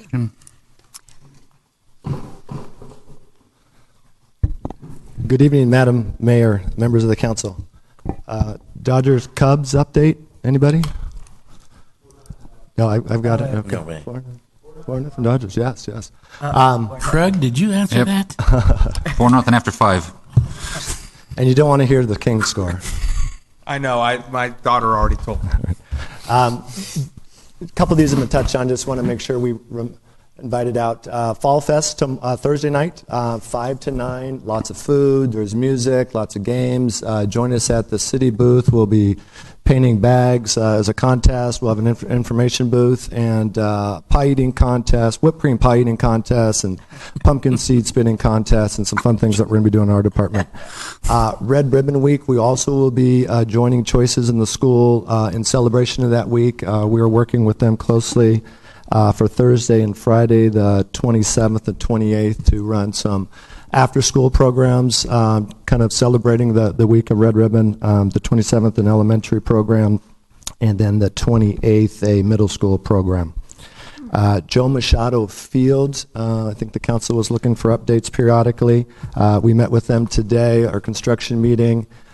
It is coming along. We are still on task for a November 18th opening date. It's a tight schedule. They're in agreement they will do it. So we are 1 month out from today. Come the 1st of November, thereafter, we should be seeing some green start to go down and that thing's starting to come together. The survey and the results from the Recreation Needs Assessment has been compiled. I'd like to come back at the next meeting just with a short overview on that. We had 194 surveys come back. Was really pleased with that, and some great community feedback. Working on some teen programs. We're taking 22 seniors to the museum tomorrow, our first excursion with them, so we're going to be doing senior meals there. And that's not seniors in high school. Correct. That is our senior population, active older adults. So 22 going out tomorrow for a tour, a guided tour of the museum, and senior meals up there. And then I think I hit them. That was it. Thank you. That's great. Thank you. Very active in that department these days. In all departments. Okay. Anybody else? Okay, we shall go to the consent calendar. Mayor and Council, we have a few items on the consent calendar. Actions, you have a recommendation, item 1, to approve actions from the October 4, 2016 regular City Council meeting. Item 2, expenditures submitted for approval. Recommended action, approve total expenditure amount of $2,533,664.63. Item number 3 is authorization to award bid for the Avalon Canyon Fit Trail project. The recommendation is to authorize the award of the contract to the lowest responsible and responsive bidder, Pacific Tennis Courts, Inc., for the Avalon Canyon Fit Trail project. 2 is to authorize the city manager to approve change orders of the project up to a contingency amount of 15% of the total contract price for unforeseen and additional costs on the project. Item number 4 is authorize the award bid for the Mole Park Improvement Project. This is, of course, the project with $300,000 from Los Angeles County Park and Open Space with the assistance of our supervisor, Don Kanabe. The council did allocate $75,000 for the project. The recommended action is to authorize the award of a contract to the lowest responsive and responsible bidder, Great Western Installers, for the Cabrillo Mole Park Improvement Project. Authorize city manager to approve change orders of the project up to the contingency amount of 15% for unforeseen additional costs, which he would do very stingily, I might add. Item number 6 is the Google Transit implementation and Swiftly real-time application for the city's public bus. The recommended action is to approve the proposal submitted by Tilium Solutions to provide general transit feed specifications, GTFS, formatted data, and subscription program to provide real-time data via the Swiftly application for the city bus. This helps our customers know where the buses are and when they're going to be there. Number 7 is the fire station roll-up door maintenance. Recommended action, approve the City of Avalon Fire Department to allocate $14,967.72 of the pre-approved $40,000 in the budget toward needed maintenance of the 8 fire station roll-up overhead doors with the Superior Doors Company. Number 8 is award a contract for the Avalon Bay Hydrodynamic and Sediment Study, which you had a presentation on at your last meeting. Recommended action is to authorize the city manager to enter into an agreement with the lowest responsible bidder, Michael Baker International, for the project described as Avalon Hydrodynamic and Sediment Transport Analysis. This determine where the sand went and how we're going to get it back, to really shortcut that explanation. Number 9 is consideration of allowing the Planning Commission to hear the Santa Catalina Island Company's application for improvements at Descanso Beach, and that the recommended action is to direct the Planning Commission to hear these matters at their November meeting. Mayor, Council, that I believe is the consent calendar. Should you wish to remove any item, you may do so, of course. I would like to remove item number 9. But I have could you update us, because in the report on all the recreation stuff, I don't know that we got a formal report on the generator for the hospital and why that's not going forward. I spoke to Mr. Perret, and he told me that they chose not to take the generous grant that you offered, or the loan that you offered them, a 5-year loan with 0% interest, I believe. Because to use public money would require the use of prevailing wage, and that the cost would be much higher than what they might procure it otherwise. So okay. for those or maybe other reasons, they chose not to do that. Okay, thank you. What was that? 200? It was 200,000. 320, or is it 25? Okay. Council, do you want to pull any of the other items? I think we have members of the community that want to have discussion on item number 4. So I would pull that one. Okay. So right now we're pulling 4 and 9. Is there action on the others? Move staff on 1 to 3, 5 to 8. Second. Comments? Call for the vote. All ayes. Okay, item number 4.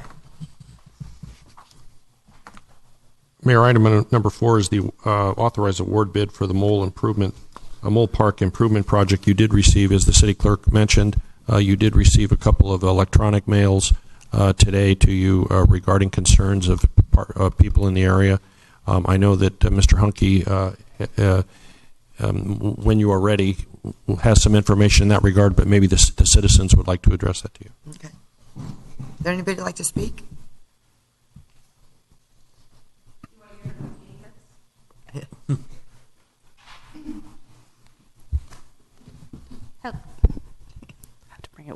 Hi, my name is Andrea Morrison. I work across the street from this new park project, though I'm not in favor of the new plans.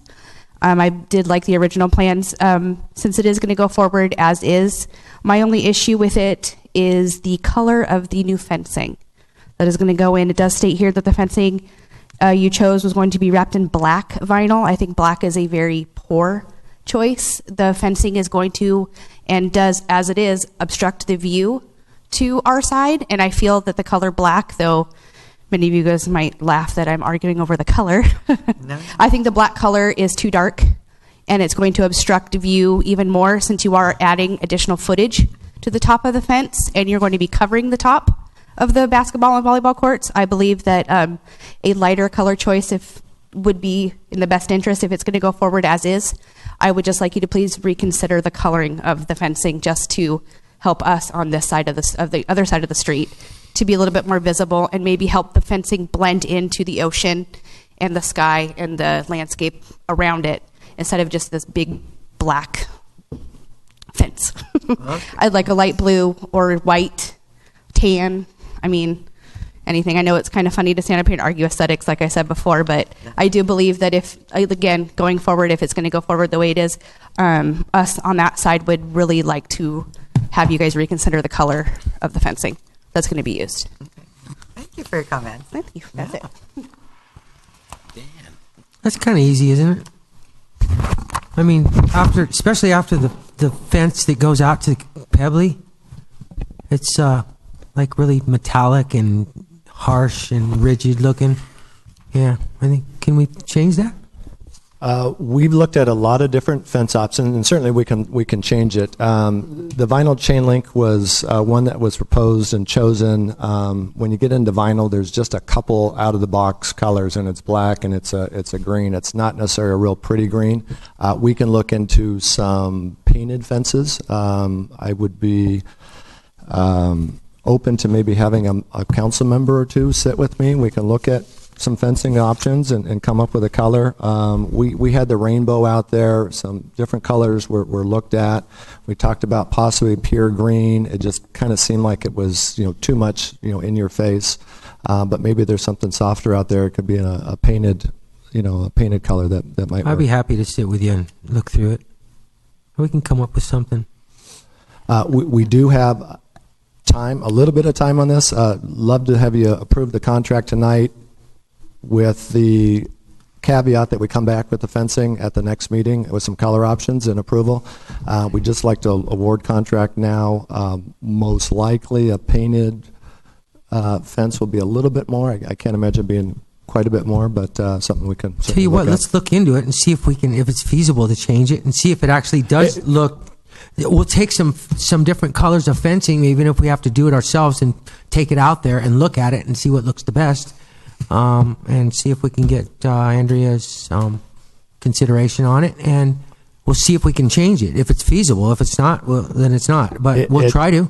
It's all feasible. It's just a matter of aesthetics and what you'd like to see. So I would love to see a council member or two sit with me. We'll meet next week, come up with a couple options, bring it back at the next meeting, and go from there. I'll join you. Well, we actually sat down and looked at several fencing options already, so I'm not sure which one you ended up going with. I guess that's what the confusion is, based on all the photographs that we already went through and options.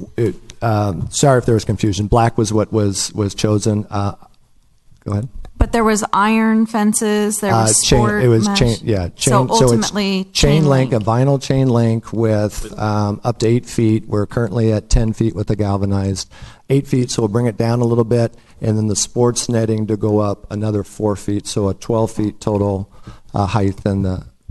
But are you talking about the vinyl painted or vinyl coated chain link fence, or are you talking about chain link fence with vinyl slats that go inside? No, the vinyl coated chain link fence. Okay, yeah. so it's not the still fairly see-through, but not. It's we not looked at wrought iron. We looked at some okay. different metals. We looked at some different colors. I had a couple individual conversations, and there wasn't one that popped out. I did speak with some of the community in regards to it, and it didn't seem like any of it was going to please. Just didn't want the volleyball court there, so it didn't seem like any of it was going to please those particular people. I don't know if they make that vinyl coated chain link in other colors. Let's check on that first, see if they do. And the green was pretty. Yeah, there's a green, and it's kind of the eye of the beholder here. It's not a real pretty green. There's black. It's kind of industrial, isn't it? Prettier than black. Yeah. Okay. Well, it's not. It's predominantly, what you'll see is either black wrought iron or black chain link or a galvanized. I mean, that's probably 90% of everything that's out there, unless you start getting into real custom. Okay. Well, do you, Cindy, you and Joe want to take another look at it? Yeah, absolutely. I'll look at it. Okay. So with that, I would certainly agree to move forward and recommend that the city council authorize the award of the contract to the lowest responsive and responsible bidder, Great Western Installers, for the Mole Park improvement projects, with a caveat that we'll go back and look at the color of the fencing. Second that. Joe can have it. Okay, Joe. Whoever. Further comments? Okay, call for the vote. All ayes. What? Did I? Thank you. Madam Mayor, I would like to abstain from item number 9 due to a potential conflict of interest financial, receiving funds from the Island Company. And Richard as well. The exact same reason for Councilmember Hernandez. 4.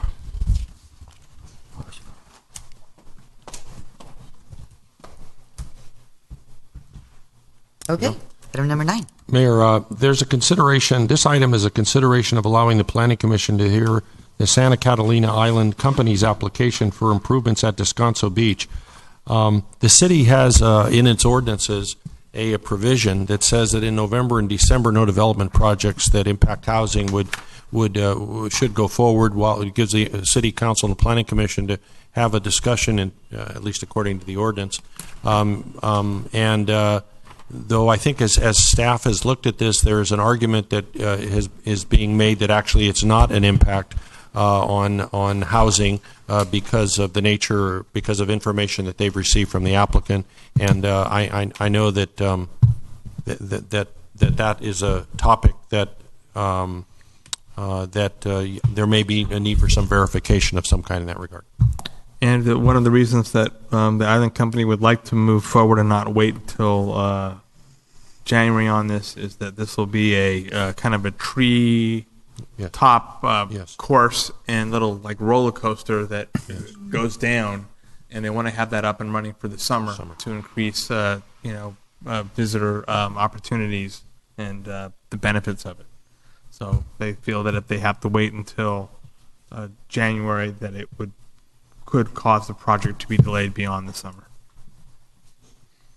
Well, I pulled this item because the more I read the background information, I got a little bit concerned, and I did have the opportunity to talk with Mr. Wilhelm this morning. I guess one of my concerns is housing. We know is a huge issue, and so when I was reading the background information that the city provided, it says that there should be an audit that is an audit on, help me out here.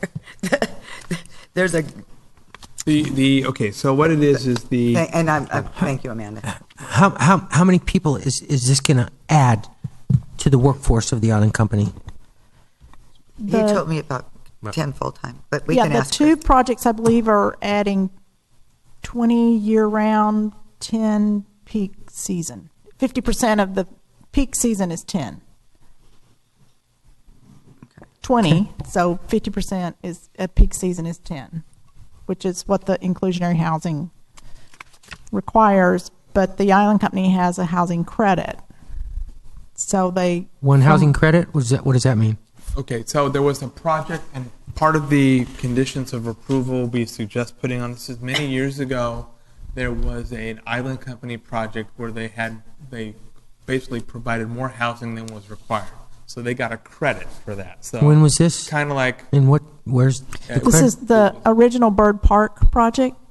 The first Bird Park housing is 24 units. The Island Company provided the land. And so they have a credit, and so throughout the years, as they're building projects, that number of credits goes down.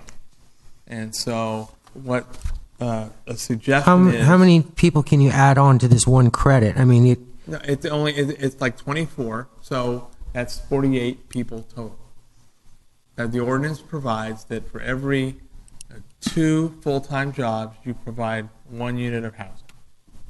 And so what we're asking for, if the council wants to grant this, is 1, we want to see the original agreement, because we can't find it, that created this, and 2, that there be an audit done when we look at all the paths that the Island Company provide an accounting for all their projects, so we know exactly where we are with the credits going forward. Yeah, there's a lot going on here. in the middle of a drought. I'm very apprehensive. I've already had people approach me in the community telling me that we're going ahead at the speed of light here and we have no water to support the community. I say, you know what? Just wait till January if that's what's legal. In my own opinion, I'd say this is not a good idea in the middle of a drought to say, yeah, let's keep growing, let's keep expanding. Let's fix the problem we have already on our table right now, which is water. If we keep expanding like this, we're going to have a food problem too. Infrastructure. Sewer. Electricity, gas. I mean, these are all things we need to deal with right now. Chris, do you want to talk? Do you want to come up and share maybe a little bit of our conversation and as well? And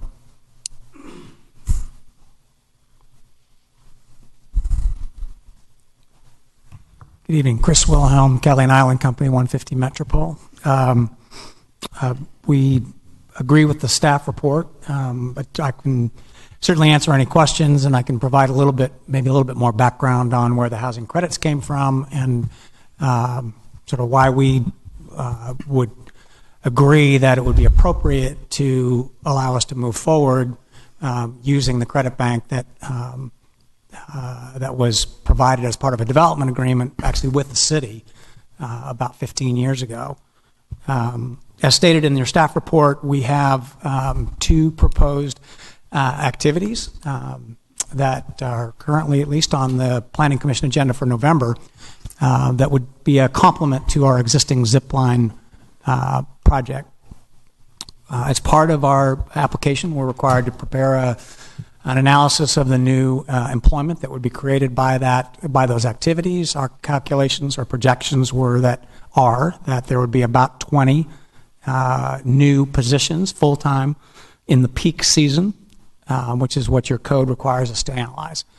As a result of those 20 new employees, projected employees, we would be required to create 10 new units to support those 20 new employees, regardless of where they come from. The analysis is pretty straightforward.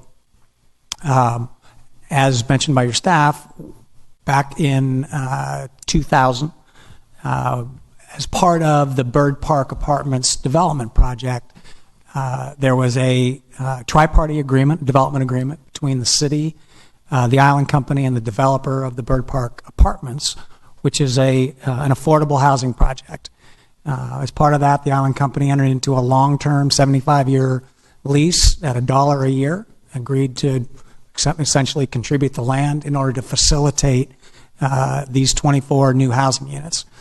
As part of that agreement, the city granted the Island Company credit for helping facilitate those 24 units. And so we were granted, in effect, 24 units that could offset any future obligations that came out of a new project, such as what's being proposed now. And so, in effect, we created the units, and during the life of this agreement, we have the ability to draw on that credit bank in order to mitigate or offset any future obligations. And so those 10 units, there's still a little more than the 10 credits left in that bank, and so we are proposing to utilize those credits as a way to mitigate for those 10 units right now. So again, it was an agreement that all the parties agreed to back in 2000 actually, and we just be asking tonight that the city sort of continue to honor that agreement.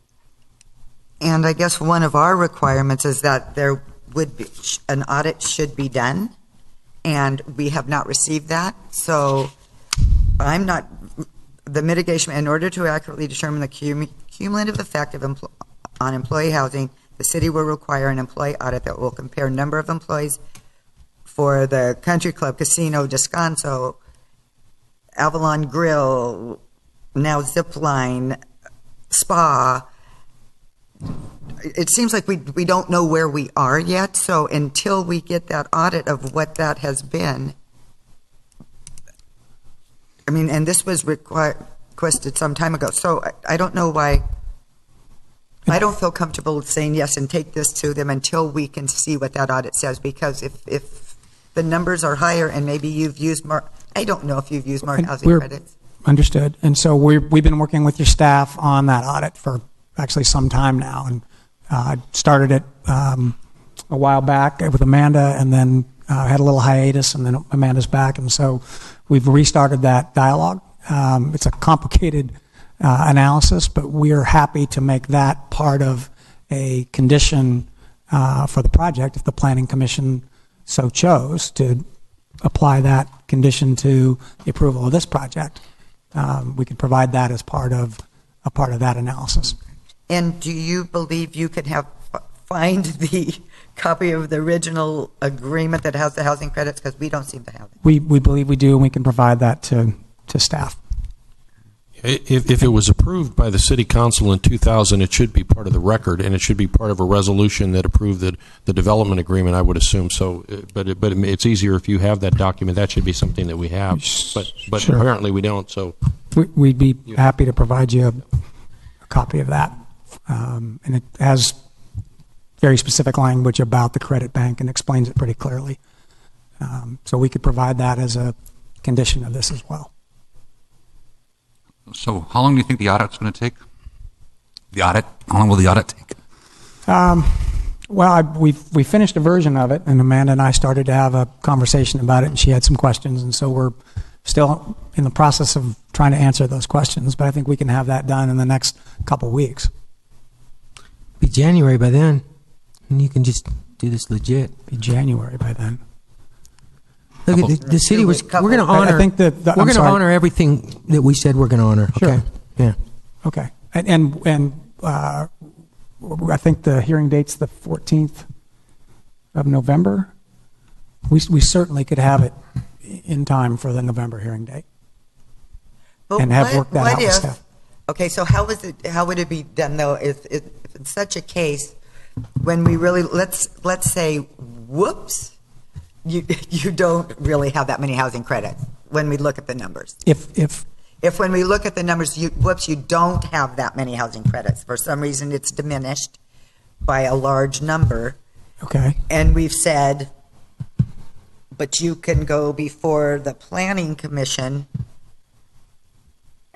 They would have to, if it turns out that they're short. They're short. Then as part of the growth ordinance of approval in this project, they have to provide the new housing. What if they're already building their They can't roller build coaster it until they've completed the. That'll be the condition of approval that the Planning Commission So would then put they- on, that they have to identify what that housing is, where they're going to get that housing, and either purchase it. We don't have the infrastructure to build more housing right now. We don't have the water. That's where this is a nightmare, and it's heading for another nightmare. Okay, Councilman- they can do it. You guys can do what you want in January. I mean, as far as I'm concerned, we got a drought right now. Well, I Do we understand. really want to keep growing this community in a drought, and we put the cart before the horse again and again and again? Well, again, we did develop those units, and I understand that this was done years ago in a different environment, but those units were built with the understanding that we would have credits. You for have your future- credits. For You do future have your impacts. credits. Okay, I appreciate that. Yes, so we're going to honor those credits if in fact they are still valid. I mean, after the audit, maybe we can find that out. But in the meantime, we're in a drought. So again, we'd be happy to work with staff, but have that be a condition of that project's review with the Planning Commission. I guess in one of the things I chatted with Chris about on the phone is, but we still don't have the housing. We don't have the housing. I mean, mitigating housing isn't having to rent a hotel. So now, so you, it could be you or anybody else that had Which made we've that. done. Yeah. Yes. And so you take those rental units off the market, which, because we have to put employees in them, and then we want to bring more people. Now we have less room for the visitors to come stay in because we and your hotel Atwater is going to be offline for a year, so you've got that less people coming. Then you've got those people that were living at the Atwater that are having to be put somewhere else. I mean, I love the ideas of the two projects. I think that's absolutely wonderful. It's just a bummer about the housing. I mean, well, we would do this analysis whether we do this in November or January, so I'm a little Right. confused as to why the timing matters. well, because we don't typically allow anything in November and December. But there is no impact because of the credit. The impact has been mitigated without having to actually develop, which is the concern of I think the policy. And that's where, legally speaking, I look at the ordinance, and the ordinance says that growth, if you're going to have housing growth during those 2 months, that you shouldn't have it. And because, in my opinion, if you're drawing down on credits, that's growth. It's growth, and there's going to be more people. There's going to be more construction. There's going to be more. I mean, it's abnormal at this point and premature for us to allow this growth. The only thing we're doing is delaying. You're going to postpone it 60 days, and you're going to probably end up having us build in the middle of summer. Which is probably not a good thing. That's what's going to happen here. I mean, we're talking about 60 days delay, and come January, he'll get approved, and he'll have his audit done, and he'll build it. But what if there is a problem with the audit? And Then they have to solve the problem before they start building, before they get the permit, part of the condition. What does it matter then? Just wait 60 days. And we don't even know if we're going to approve that project then. It's true. Yeah. I mean, we're going into a drought here. We're going into stage 4. And we got to stop somewhere. We got to say time out for a little while. It's not going to, it's this. Does this need a water allocation? So there's no water allocation, thank you, for this project specifically. Oh, so And again, the people that are coming over here aren't going to drink water, and they're not going to take showers? No, for the construction of the project and Right. well, for the construction, probably some water, but it's going nowhere. At least for 60 days.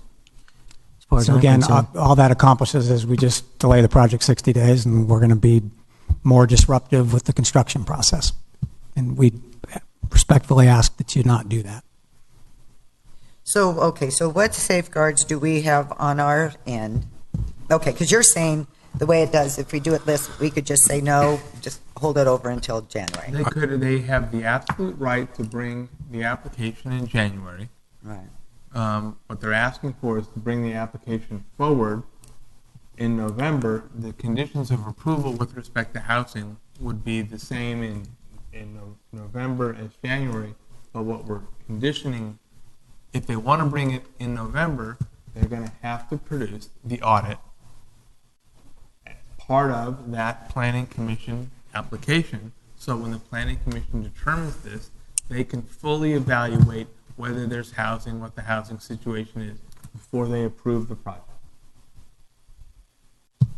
Okay, but let me ask a question. If we typically do that growth policy in November, December, does that come before the city council for approval? Both the city council under the language in the code, it says that the city council and planning commission shall meet and discuss growth for the following year. That's what the language. I don't know that you've done that, and with no disrespect, I don't know if you've done that.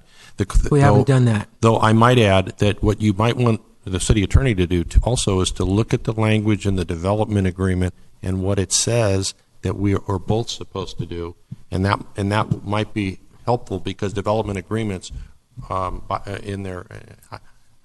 development agreements are supposed to guarantee certain rights to both parties, both the city and the developer who has entered into them. Now, so all I'm saying is you might want to look at that. But what I hear the city attorney saying is that if you put a condition that say they have to verify that they're not impacting housing or that there are these credits, they cannot do anything until that is verified. Right. So that's the issue that you have to deal with. And then just so you know, in the past, some years we've had a joint council meeting with the Planning Commission and the City Council on the growth. Other times, the Planning Commission has heard the growth policy, makes a recommendation, and then the council adopts it. So you've done it two different ways. And the just for my knowledge, the housing credits can no way, they can't be touched. The city can't say, no more, we can't abolish housing credits. Unless there's something in the development agreement that I can show that they've violated something. Oh, okay. Yeah. I mean, I'm saying I want to do that. It's a vested right, in the development agreement unless they're in breach of the development agreement. So should that come forward too as part of that to the Planning Commission? To review the plan, that just to make sure we're checking out everything? Yes. So the development agreement. And the audit. Yeah, they are providing us a copy of the development agreement. We will review that and advise the Planning Commission as to the status of that development agreement, whether they're in compliance or not, as well as they will have completed the audit of the housing credits, so the Planning Commission has information as to what the status of the housing credits is. So if we said, okay, we're just kind of allowing you to do that, but what if the Planning Commission says, no, but we really don't want to hear it because you might want to have done, is what we say goes and they can't. No, the Planning Commission has to have a hearing on it. They don't have to vote on it. What you're saying is that the Planning Commission will have a hearing if these conditions are met. Right. The Planning Commission can decide if they have the information. If they need more information, they can continue it. It's up to the Planning Commission. Right. But we're just allowing them to hear it. You're allowing them to have a hearing on it. Okay. On, I think it's November 16th. But they can't come back and say, but we don't want to hear it in November. The Planning Commission? No. Okay. On the agenda. It has to be on the agenda. I mean, because we're saying they can do that, it has to be on there. They can't say, okay, council, you said it could go on November, but we don't want to hear it. No, they don't have They don't have that authority. That's why you're higher up than them. Okay. I think also if you set a condition as part of it that they have to verify what was granted to them or they say was granted to them in the development agreement, and that they have to do this audit, then that is something that, if they hear it, that is a component of whatever decision is made, and the commission could not overturn that or otherwise do something different than what you've placed as a condition on them hearing it. Right. Yeah, if they haven't produced the audit, then there's no hearing. Yeah. Right. Or the agreement. Or the DDA. Yeah. I'm sorry to belabor this. We're working through it. It's new to me. Sorry, Chris. It's okay. I appreciate the discourse. What's that? I appreciate the conversation.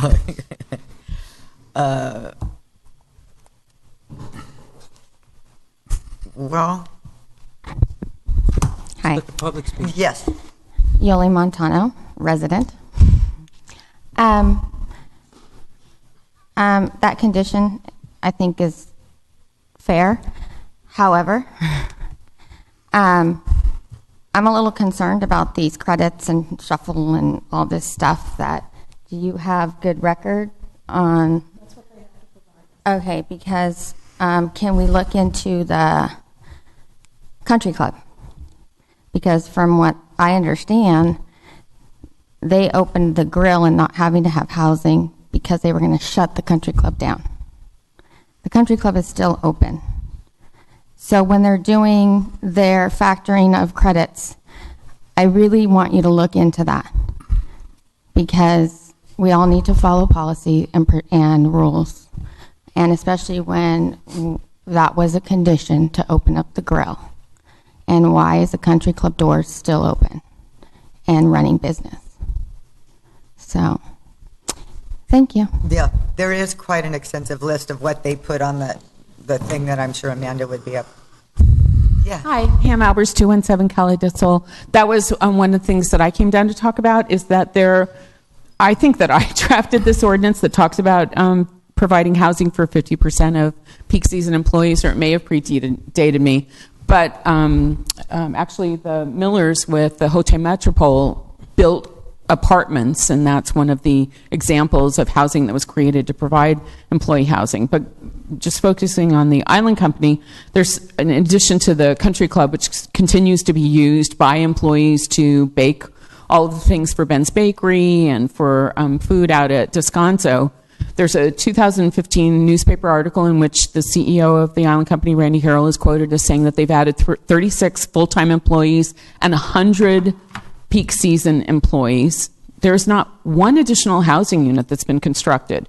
The housing that existed out at Descanso has been turned into offices.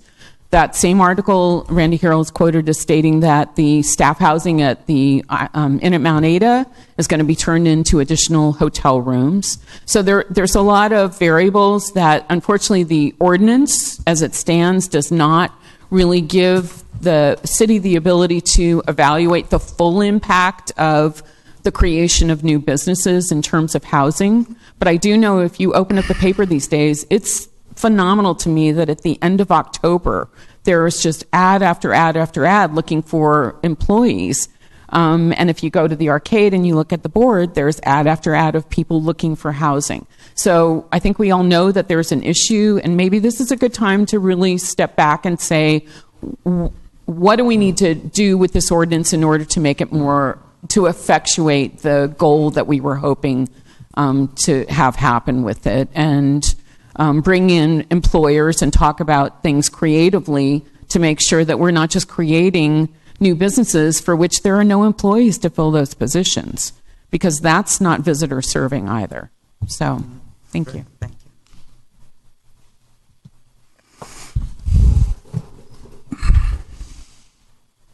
It's my understanding that Quail Run has a lot of empty housing out there. Why is that not being used? I wouldn't have. You know what I'm talking about? Yeah. I mean, there's empty housing there. Why not use it? Well, thank you. It's not our property, but they're Well, they're no, hearing but you. it's the Island Company's Yes, property. Yeah. Yeah. You all know what Quail Run is? I don't. Quill Canyon up the. Quill Canyon. Across from Joe Machado. I wanted to just, I wanted to maybe clarify what we were working with the Island Company on getting out of the audit. What we had asked them for was the full-time employee count prior to the country club closing and the Avalon Grill being opened. And then during, I think August, July or August was the month we'd asked for. And then we asked them for the full-time employee count in July or August after the zip line opened. And so just how many employees, and we asked them to include the casino, the grill, Descanso, the country club, the golf course, how their employee count had changed. The Island Company provided us a great report that listed all the housing that they're providing, how they were, working with trying to provide all their employee housing. And so Chris was going back to whatever department would have those numbers and see if they could come back with those full-time equivalent employees prior to these businesses open, which is an employee count. We're not looking for people's name, rank, and serial number, and then an employee count in the peak season after those businesses open. Is it possible, or I mean, because I think there was a point brought up about the Mount Ada, the housing was back there, and now that's not being used for housing. Do they also then create a list of every housing piece they have? I mean, is that whether it be Monkey Town or what, is that all included in that, so you know exactly what properties we're talking about? I think the intent of the audit was to determine not if the Island Company has enough housing. Right. Was trying to determine how many employees they've added. Because Right. that's what inclusionary housing code requires us to look at. Has there been an added employees? Right. We're not their housing person. It's not up to us to determine if they're providing enough employee housing for their employees. The inclusionary housing code is to determine if the new businesses impacts housing in Avalon. Those new employees impact housing in Avalon. So does that make sense? But if, okay, and I'm kind of hearing you, however, if we know something's been taken out of the housing market for employees, isn't that a negative And I think thing? that was the point Pam was making. Yeah. Is our inclusionary housing ordinance does not address changes in businesses that take away housing. Well, right. Let me that's offer, just not in our code. Let me offer this though. Okay. State law talks about in the housing element, in the parameters of the housing element. To go to your points, I think state law talks about that cities will do everything they can to ensure that all income levels, the housing is provided for all income levels, and to take appropriate measures to ensure the preservation of affordable housing. That's actually state law. It's actually in our housing element. I read it, and so your question, Mayor, about there is that reverse effect.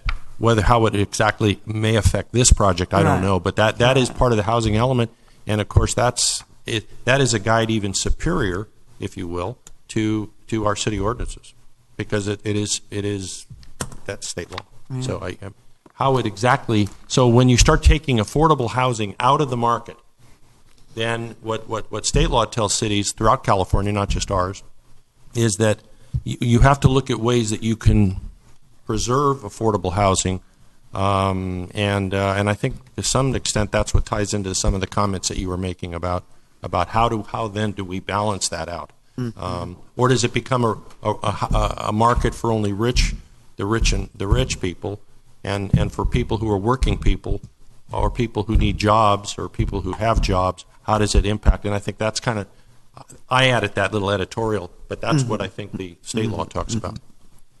And that's not what we've maybe to your point, Mayor. What we've found so far, and we think we're about 90% of the way through this audit, and which is why I'm fairly confident we can provide it in this time frame. It addresses both the supply and the demand. So it addresses Amanda's request for how many employees did we have pre-Avalon Grill, and then from that point to today, or actually I think it was last year is when we set the date on it, how many new employees do you have? And addressing both the demand side, that new employment creation, but also did you create any new units? And similarly, did you pull away or did you reduce the supply at all? And so net, where's the supply that you, Island Company, created to the extent that it's more than it was back in 2007 or 8? And then where was the demand? And how do those two things match up? And so that's what we wanted to present to sort of respond to the audit. What we found in looking at the demand side is we hire a extraordinarily high percentage of people locally. So when we present those numbers, what you'll find is that a very, very, very high percentage of people that we're hiring in these new employment categories have housing. They're here locally. Now, your ordinance doesn't address that specifically, so we can't take any credit for that, but it does come out in the analysis as to where these people came from. Did they come from the mainland and have to have new housing created, or did they already live here? Yeah. So, thanks. Comments? Other comments? Oh. Hi, I'm Rose Taylor, resident. To echo Mr. Sampson's feelings, just because you can doesn't mean you should. In the long run, how is this going to affect the community as a whole? I understand there's not enough housing. There's just not enough housing, period. But creating new housing for a specific niche, which is going to draw on our resources, but not really, and in the future can wind up being worse than not having enough housing. I don't want to see, I feel like we're in a situation where we're overfishing. We're depleting what little we have to make it spread further. And I just can't see us sustaining that for a really long period of time. it just frightens me to think that all the things that they want to build that they're not being able to, and once the rain starts, they're going to like jump on it, and then they're going to be it's just going to be completely out of control. I feel like this is really starting to snowball because of the water issue. How many more things can we build? How many more things can you take away from the community? And then you're going to build more stuff to fix the problem that you took away from. It just doesn't make any sense. I'm supportive of Mr. Sampson. This is crazy with the water levels and the problems we're having. Thank you. Thank you for your comments. Anybody else? Jim Lujan, do you have an opinion? Or a comment you would like to make? I didn't mean to put you on the spot. How about just a thought as I'm listening? I know in the survey that you guys have just begun circulating that we shared today with all of our membership, one of the questions that I'm very curious to see how it weighs out, and it may have an impact here, is how many of your employees have multiple jobs? And I know about half of our staff does. So I just, that sort of is a factor when you look at the inclusionary housing requirements. While I know we have a housing shortage, I'm by no means saying we do not, but that is something that perhaps the ordinance doesn't address, that does alleviate to some degree that demand. Well, if it was affordable housing, it would be nice if sometime they didn't have to work two jobs. Right. No, I understand. It's a cyclical. Yeah. Yeah, exactly. Chief Krug, you want to talk? No, he didn't hear me. Scott, he's got some look on his face. No, I'm just waiting for. Oh. Come on, let's cut to the chase here. It's a policy issue. That's right. And you know what? We don't have the resources to keep growing. It's unsustainable. The way we are right now, no, stop. It's going to stop right here, right now. We're going to honor our housing credits, sure, when we have housing.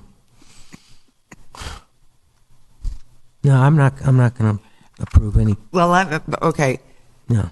Go ahead, Oli, though. To me, it's fairly simple. I mean, if we require they have the audit done, if we require they give us the DDA before the Planning Commission hears it, and if all those steps are met, let the Planning Commission hear it. What we do here, Joseph, Councilman Sampson, will not prevent them from building what they want to build. What we're doing is it's just delaying it 2 months. So, because we have to set a precedence.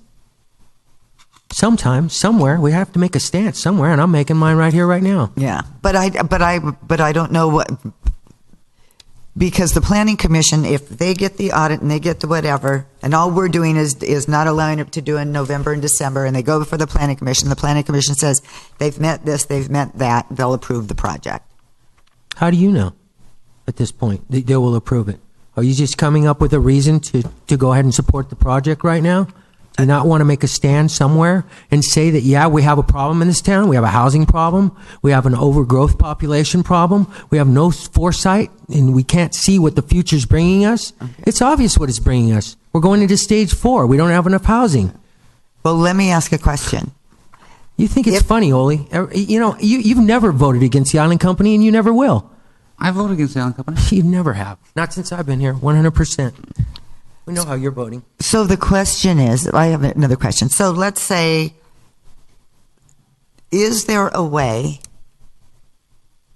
if they meet your Planning Commission requirements and this housing thing, under what auspices could they even deny the project? Just because they think it's going to affect housing along the line? That's not their job, is it? Well, there's a number of reasons. It would be a conditional use permit. And so they could find that the conditions of the municipal code are not satisfied for this project. There's also other work that needs to be done. There needs to be a zone change for the project, which the council will consider. So there's a number of entitlements that are necessary for this project. And again, even if it passes at the Planning Commission, if it's appealed, the council hears that appeal. So ultimately, it's the council's decision if someone appeals it to you. But it can't necessarily be denied, if they meet this audit and all of that, it can't necessarily be denied because of housing, because they have the credits. If in fact they have the credits. Again, I'm going to have to look at what the specific requirements are. I mean, I have not even seen, for instance, there is a mitigated negative deck that is being prepared. It may fail for CEQA purposes. It may be denied under CEQA, that they have to go back and do some more studies. So there are a number of things right now that are not set yet that have to go through the entitlement process. So it's again, just because they file an application doesn't mean that it's going to be approved. Multiple steps. Well, I know there are multiple steps, but I think Joseph's biggest concern, Councilman Sampson's biggest concern is the housing thing. And I'm going, if It's water too. Seriously, you really want to keep growing in the middle of the worst drought in history? How stupid are we? Are we really going to do this? Does it need a water allocation? Does it need a water allocation? No. Of course not. So what are people going to drink? I know everybody drinks beer around here, but you know what? Is that what all the workers are going to drink when they're out there? How are they going to shower? Are they going to go to the mainland and shower, or are they going to shower in the non-potable water that they get from the golf course? Well, for the construction of the project, you have to provide water, correct? Whatever water is necessary. Really? So they're... What do they shower with? Non-potable water? Well, we don't even know if a local crew is going to be doing the construction or not doing. Of course not.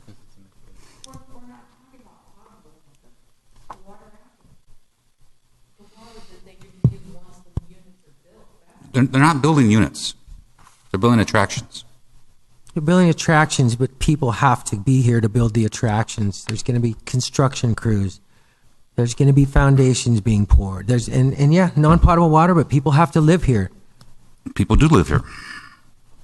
New people have to be brought in to make this project happen. I don't know the Okay, contractors. now what was it? How many people were we adding to this attraction here? 20 new full-time employees, and let's say they all have families. They all going to need housing, so we're going to add another 100 people to the community, which is fine. They're going to probably get this anyways.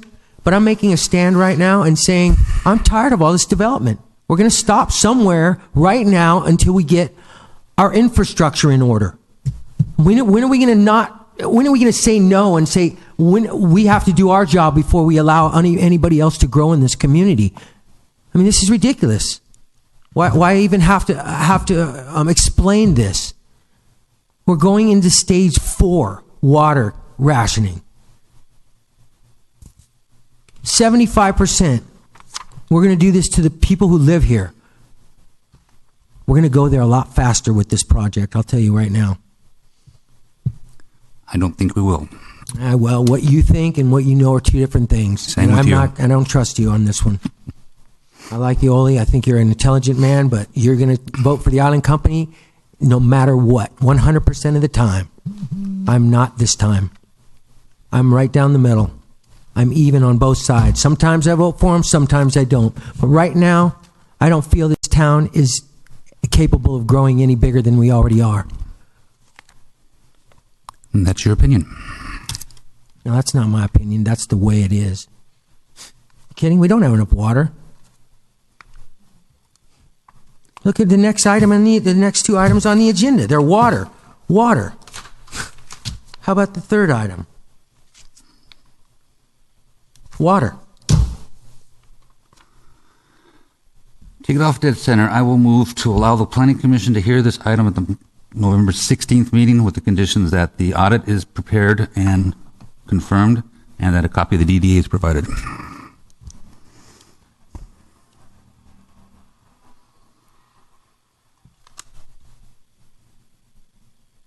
I guess part of me hears Joe's and part of me hears that this is going to go forward anyway. So I guess this isn't the water issue that I am seeing. This isn't the water issue that I am seeing with this one. So I will second you. Jesus. Moved and seconded. Oh. Discussion. Discussion? Call for the vote. Absolutely not. 2 ayes, Mayor Marshall and Councilmember Olson, 1 no, Councilmember Sampson, 2 abstentions, Cassidy and Hernandez. Okay, item number 10. Just get quiet. Lost my respect, I'll tell you that. Do we need to take a break, or are we good? And 2 kids, we're in break and back. Dodgers 6-0.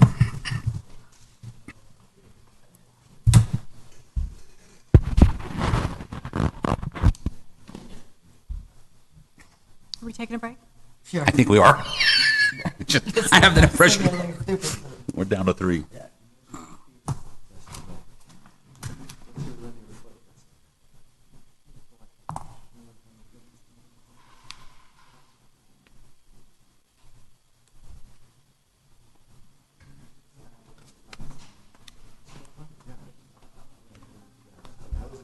Two and a half hours to get through the consent calendar.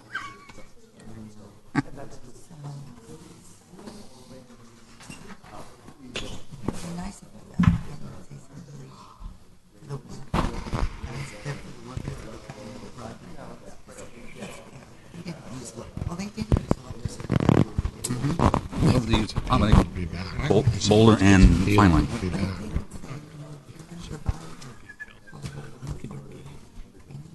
Yeah, Will the wells have gone along by then? I don't know. But see, also, like taking the Atwater offline, Atwater didn't use a lot of water, but that's why it's not being used. And, you know, when it gets down to the basic fundamental thing, if anybody puts an operation and they need employees, they're probably the best people to get the employees because they get available resources to help them. And if they don't have it, they do like they did up at the boathouse. They leased the boathouse. Yeah, but that takes no tea from us. But we get increased revenue on the other side, too. When they rent those apartments, how much money? No, but what they do is those are in support of sales tax generating revenue, sales tax generating businesses, and amusement tax. It would be interesting to do a study on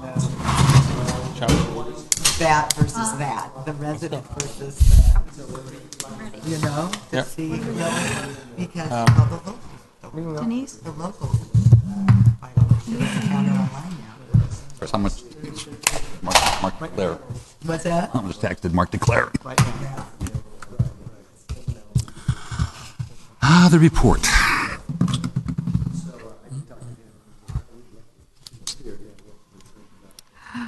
Oh, no.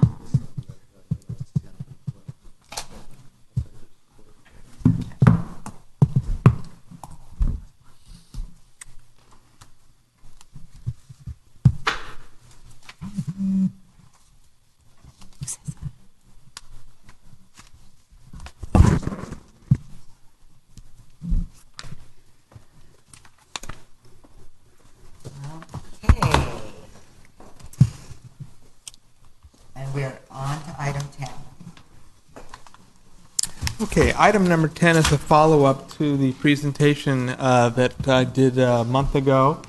If you recall in that presentation, we went over various water statistics, water options, and we came up with certain recommendations. And so the 3 main recommendations were that the city and Edison working together maximize the desalination capacity of the existing units. That specifically meant making certain that both units are able to operate in seawater mode. If they were to do that, you would produce over 400,000 gallons of water a day. Second thing was to expand storage for water produced by desalination. Those can be using existing storage facilities, or what we had suggested was a 1 to 2 million gallon tank. Lastly, it was to repeal and replace the drought stages with conservation stages based on the production capacity of the desalination system, not on Middle Ranch reservoir levels. It appeared to us that you need to update your drought stages because now you've actually got desalination units. The council's direction was for us to provide cost estimates for the various infrastructure projects so that you could direct us on how the specific projects you want us to focus on with Edison to get to maximize water. One new recommendation that we're coming up with, and this is after we've looked at the current tariffs that Edison has, is we believe that pending our tariff revision, which is we would ask them to amend the tariffs to make it consistent with the water capacity of desalination, that Edison should immediately issue variances and or waivers to businesses given the capacity of the desalination plant in current storage situation. Basically, what we have is either one of those units, and the desal units, can produce 200,000 gallons a day. Now for the next couple months, the total use of Avalon will be less than 200,000 or about 200,000. That is, and so therefore there is no need, in our opinion, to go into drought, into stage 3, and perhaps once we get the production output, during the next couple months you could even go back to stage 1, depending on how much water is actually produced and how much water is actually used. So we would recommend that Edison immediately start granting waivers to people during this interim period where they can use water, because right now what's happening is the storage is reaching its capacity and they're not using the desalination plants to their maximum ability, even operating one opposed to the other. And if you recall, the city contributed $500,000 to Edison so that we could have this increased desalination capability.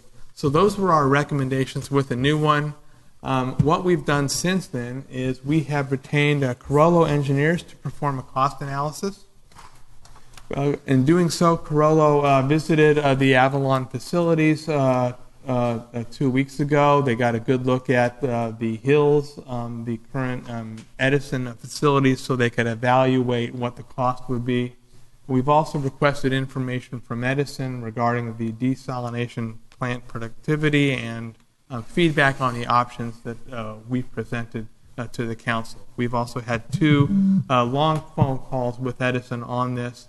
We did not get the requested information from Edison in terms of the specific figures of the desal plant productivity. We also were not able to agree on any immediate options. We believe that there's sufficient information right now to go forward with the well projects that we talked about to make certain that both desal units can be used in the seawater mode. We believe also that under any scenario you need more storage. We'd like to have $1 million or $2 million of capacity. Our preferred would be a bolted steel units. Edison is of the view that until their desal expert is done, they're not ready to commit to infrastructure projects. So let's then talk about the cost estimates, because again, the purpose of this meeting is to share these cost estimates with you, and then for you to give us direction on what options you'd like us to pursue with Edison. New wells, and the reason we want new wells at the desal plant is because the existing wells aren't producing enough salt water to have both units operate independently. So we need more water going in, and so if we build 2 new wells, our estimates from Carollo is 1.7, 3 is $2.3 million. The report that they did was made available to the council earlier today. We can also put this on the city's website. They did factor into the Avalon factor in terms of things are generally more expensive here. Now, these are just estimates. Obviously, we have to do it, but this is their best estimate. And they've done they've done this type of work, and they've actually built plants. So they are experts in this. The large storage facility that we're talking about, and these costs are just the construction costs. These do not include land acquisition entitlements. We'll get to those a little bit later as to what those issues may involve. So a 1 million gallon tank is, and that's a bolted steel tank. It lasts for 30 to 40 years. It's 1.4 to 2 million. 2 million, it's about twice as much. And a little more economies of scale with a 2 million gallon tank. Again, the issue here is finding a property for it. There are various properties within the city that are potentially suitable for this. We're also talking about an above ground storage facility. If you go below ground, it's significantly more expensive. And I've had a situation with one of my clients where we built something underground, and because it was close to the coast, the water pressure pushed the whole structure up. So we had to have a special, it was additional $1 million in dewatering to keep the groundwater from pushing the structure up. So again, cheapest is to build it above ground. So one of the items also was a pipeline to Hamilton Cove. This is $900,000 to $1.7, depending on whether it's built in conjunction with another project. And specifically, another project would be if you're going to extend that pipeline maybe further up to the Wrigley Reservoir or do additional infrastructures, you may get economies of scale. But if you're doing it just alone, probably 1.7. And again, we also need to evaluate once the engineering is done whether you need an additional booster pump, which is why it's 1.7 is the upper cost on that. That also does not include any land acquisition that we might need for that project. New freshwater well. Councilmember Sampson was desirous of looking at the option for a freshwater well. This would be a well that would produce water on city property. The estimates to that are $1.7 to $2 million. Does not include entitlement cost. The more kind of exotic or expensive projects, but would also have a long-term benefit in terms of if we could fill these two reservoirs or a pipeline to the Wrigley Reservoir. You can see the price there, a little under $5 million a range, and then putting a pipeline all the way to Middle Ranch Reservoir, assuming you could legally do that. That's the most expensive, $7 million to $11.3. What are the variables here? Funding availability, obviously, the funds are not available yet. There's going to be competition for the funds when the state funds become available. So we want to make certain that we're putting projects that can win and get funds.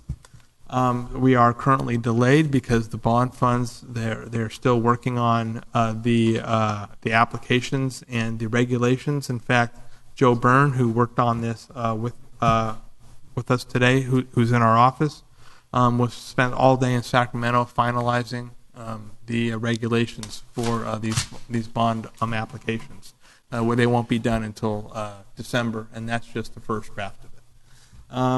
Another potential obstacle is duplication of service. This is a legal doctrine which provides that we cannot operate our own freshwater system in the same area as Edison, but we can build a freshwater tank and give the water to Edison. And if they would take it, we just have an agreement with Edison. That's not a duplication of service issue. And as you may recall, the Island Company is working on this kind of an agreement with Edison for water from Island Company wells.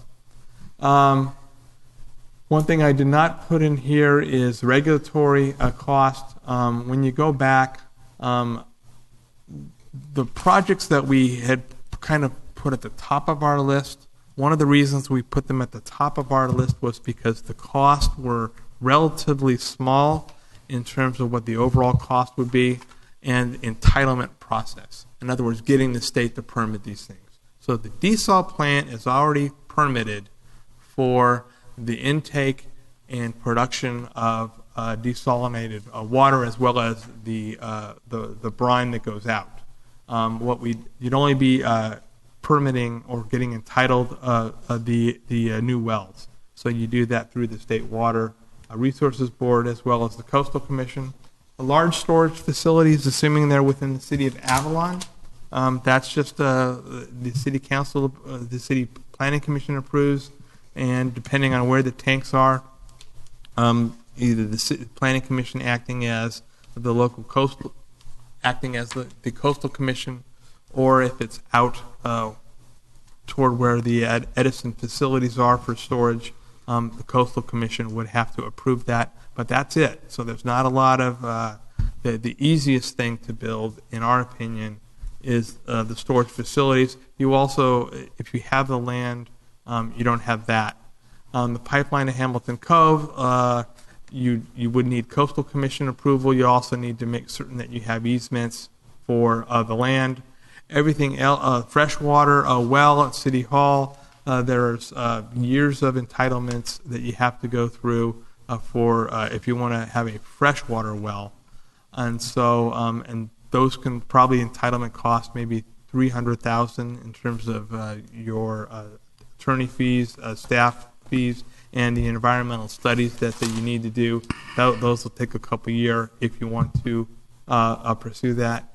And then obviously pipelines to outlying reservoirs. You have your CEQA review. You have your land acquisition cost. And because they're out in the county, you're going to have other parties permit those infrastructures. So that's why we thought as a priority the wells and the storage tanks made sense.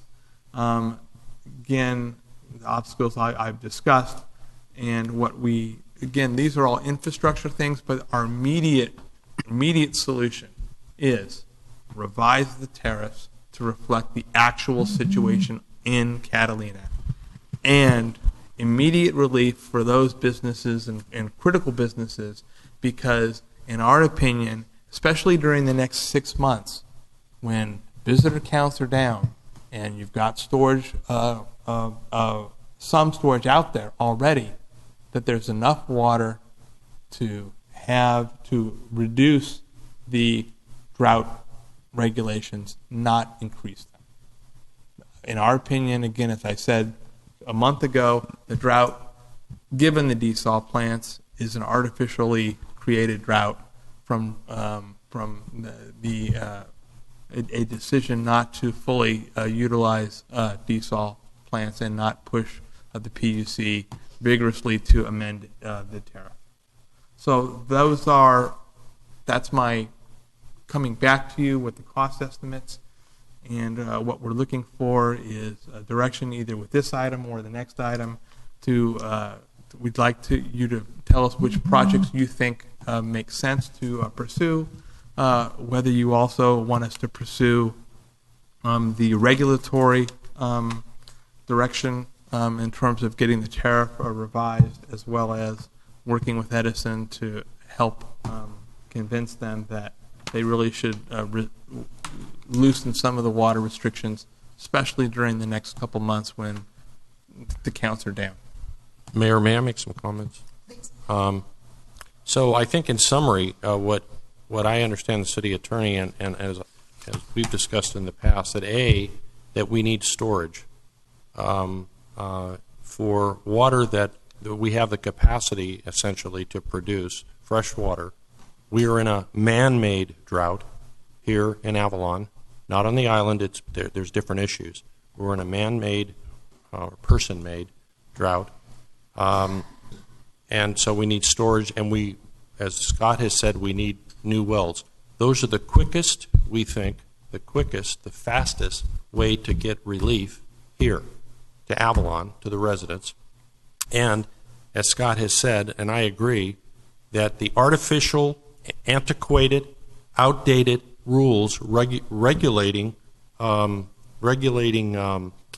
what creates a drought need to be amended to update it to the reality of what our current situation is here. And to do that, we need the support of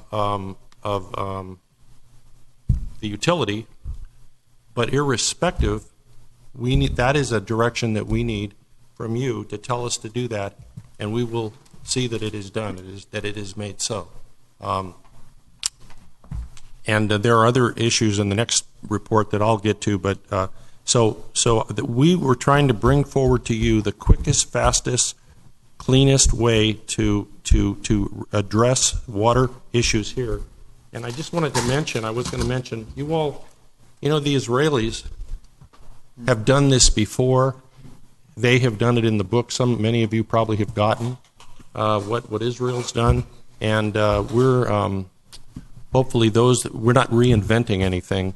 We just need a motivated utility to help us achieve what it is that I think we all want, and that is to provide adequate supply of water.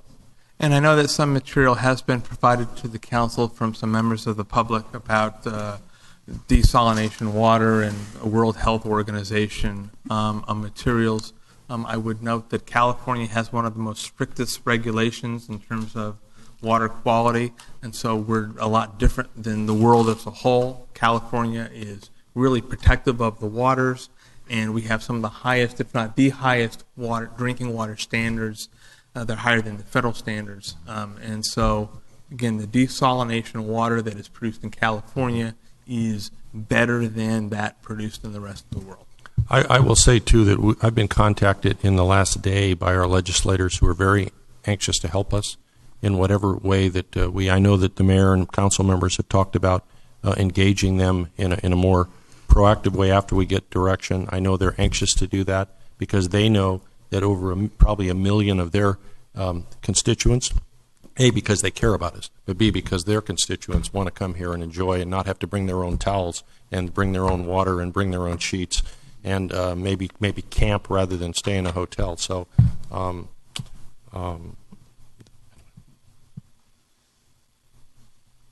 Well, I think this has been a process. I mean, the process started last year when we decided to partner with Edison in the county and put the new unit in. We get the new unit installed in record time. We now found out that it works in the brine mold that we weren't sure was going to work. Now we have to address the fact that we need some storage because we don't make enough water to satisfy all of our needs every day of the year, but we could. And the saltwater wells, if we ever get them built, could increase the output up to 400,000 gallons. I think we're missing a bet here, though, because, as Jeff said in his statement, Hamilton's one of the guys dragging down the reservoir. And so if we get either the pipeline to Hamilton or if we get the pipeline up to Wrigley, it gives us the ability to keep Avalon isolated from the rest of the island waters, which I think is our goal here. The reason I'm a proponent of going a pipeline up to Wrigley is that gives us 9 million gallons of storage. And it's about the same cost as putting 2 million gallons of storage in Avalon and putting a pipeline to Hamilton. And if that's the case, and I'm not sure the entitlement's going to be that difficult because you have an existing pipeline there that you could lay it by. And I'm thinking we should probably explore both of those to find out which one of those is the easiest or the quickest to get done so we could get out of this problem. And I agree that the tariff came from the 70s. It's time to change the tariff. It's changed a couple times. Let's let Edison, since it's their tariff, proceed with haste to give us some relief. So you ran those numbers pretty quickly, but that pipeline to Hamilton versus pipeline to Wrigley? The pipeline to Wrigley and the pipeline to Wrigley is about the same cost as a pipeline to Hamilton and 2 million gallons of storage. Mm-hmm. And the 2 million gallons of storage. But if it rather than draw from the Thompson Reservoir to the Wrigley Reservoir, we pump back up to the Wrigley Reservoir. Right. And that's 9 million gallons ready to go. And I thought that was an $11 million project. No, so That's pumping all the way to the That's pumping all the way to the reservoir. Yeah. Okay. Middle Canyon. But see, that going up to Wrigley gets a storage capacity, but then also includes Hamilton Cove without having to build the other pipeline. without having to. The other concern that I had about building, which I'm all for, I want to include Hamilton Cove to the desal program, as I mentioned in the last council meeting. But I sincerely question Carollo's numbers when it comes to a pipeline to Hamilton. I mean, there are so many different burial sites around. We don't know what sort of mileage that's really going to be or where that's all going to go. I mean, this is an estimate. I get that, but I think it's incredibly conservative for that particular pipeline. And the Hamilton pipeline is going to inconvenience Hamilton a whole bunch.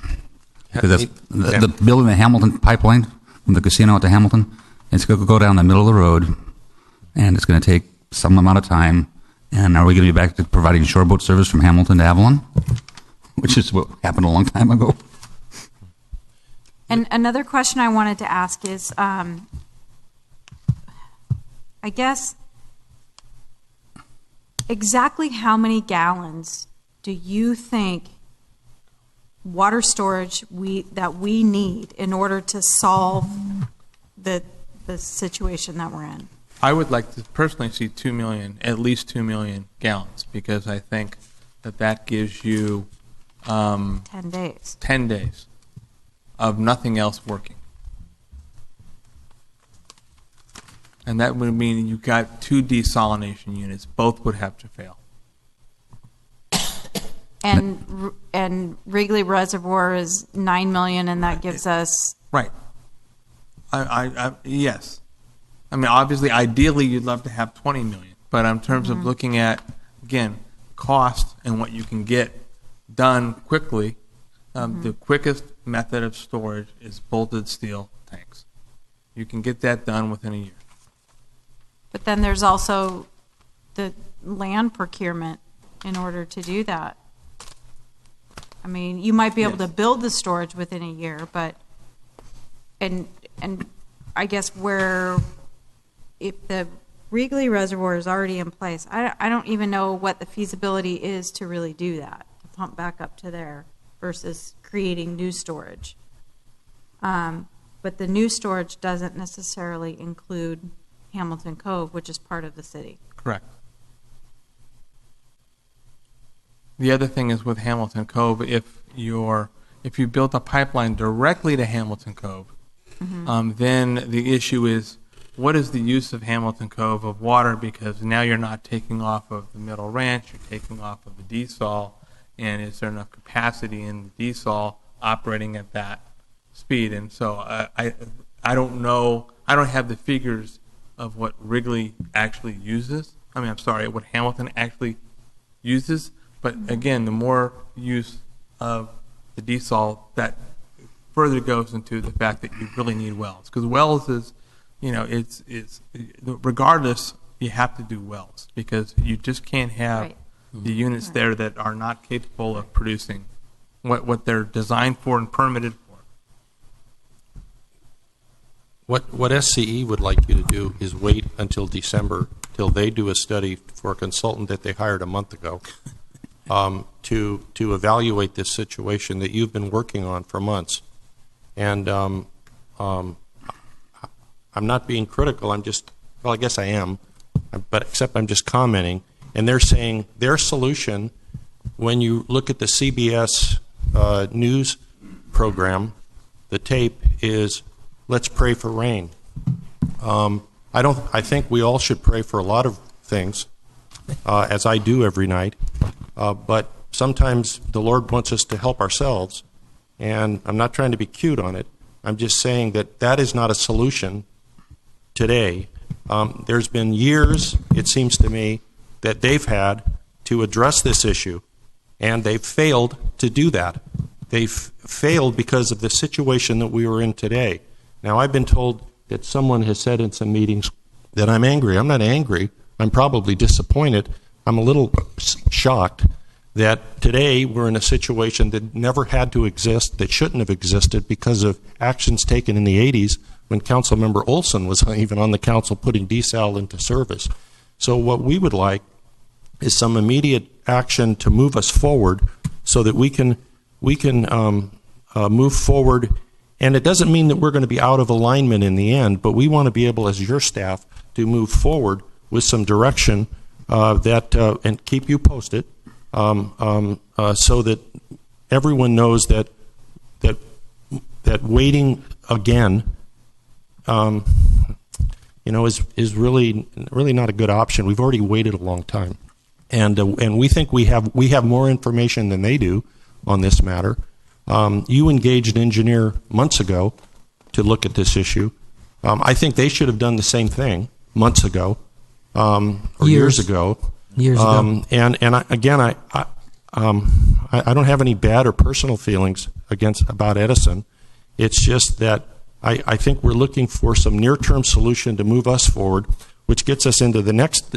Actually, the item is maybe we need some facilitation and help from the people who regulate them, to regulate SCE, and that's why it's suggested that we not complaint, but that we gather friends together where we can motivate us all to get a near-term solution and to get this longer-term solution. I would think a grant that you submit would be for storage, it would be for wells, and it would be to see if the grant funds could fund a line to Hamilton or to come up with a solution for Hamilton Cove as part of the city. That would seem to be, and then let the grant agencies determine if they will fund those. Now, if Hamilton Cove cannot be, grant funds cannot be used by Hamilton Cove, then Hamilton Cove could form an assessment district for any portion that's not funded, and that could fund a line or could fund a solution that would help our friends at Hamilton Cove who are part of our city. And I don't mean to sound like the pontificate, but we're asking for some immediate direction, I think, to move forward with this, along with the rate relief that I know our friends at SCE could move forward with right now. And I would hope that would be that we would converge in the end, but we need to move forward. That's.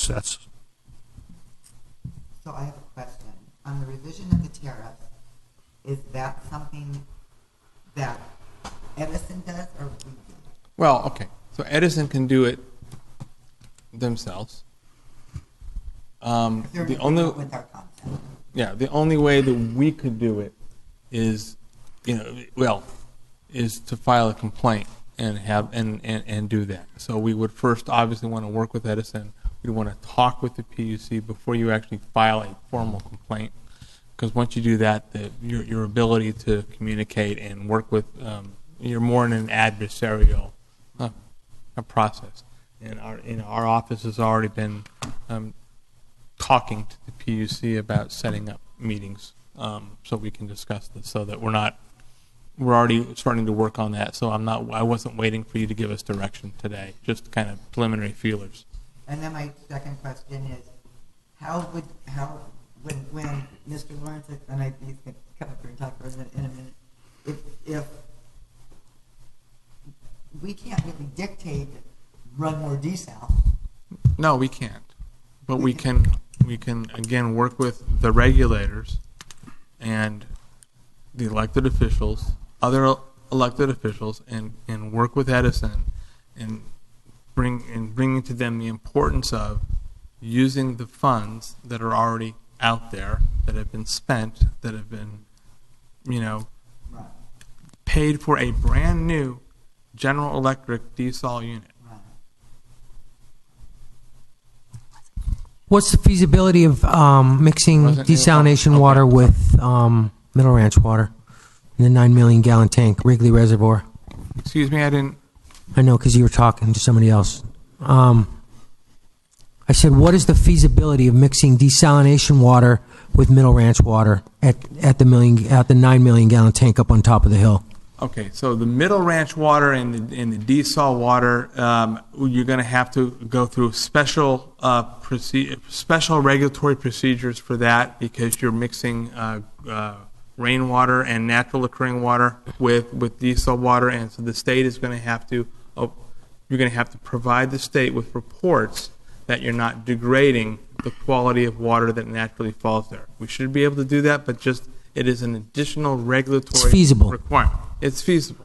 What is the more in terms of regulatory, you're going to have to do a greater CEQA analysis, because you're traveling through the interior longer, and without maybe an EIR and maybe a mitigated negative deck.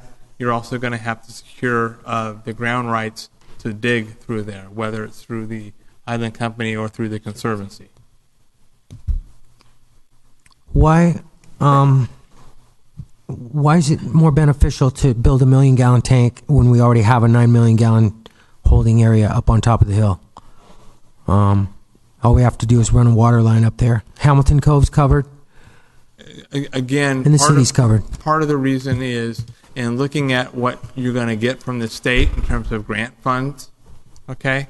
If you ask, we would ask for a lot if that's the direction, but we're more likely to get a storage project that is smaller and have them pay for it rather than another project that they may look at and say, that's too much money, we're not going to give you the grant, you're on your own. We should focus on what we need for the community for the future, because lack of vision and foresight is exactly why we're in this position right now. Again, that's Edison's fault. It strictly falls on them, not the people who work on Catalina, that is in the lower brackets of the employment area. I'm talking the upper echelon decision makers are the ones who to blame for this.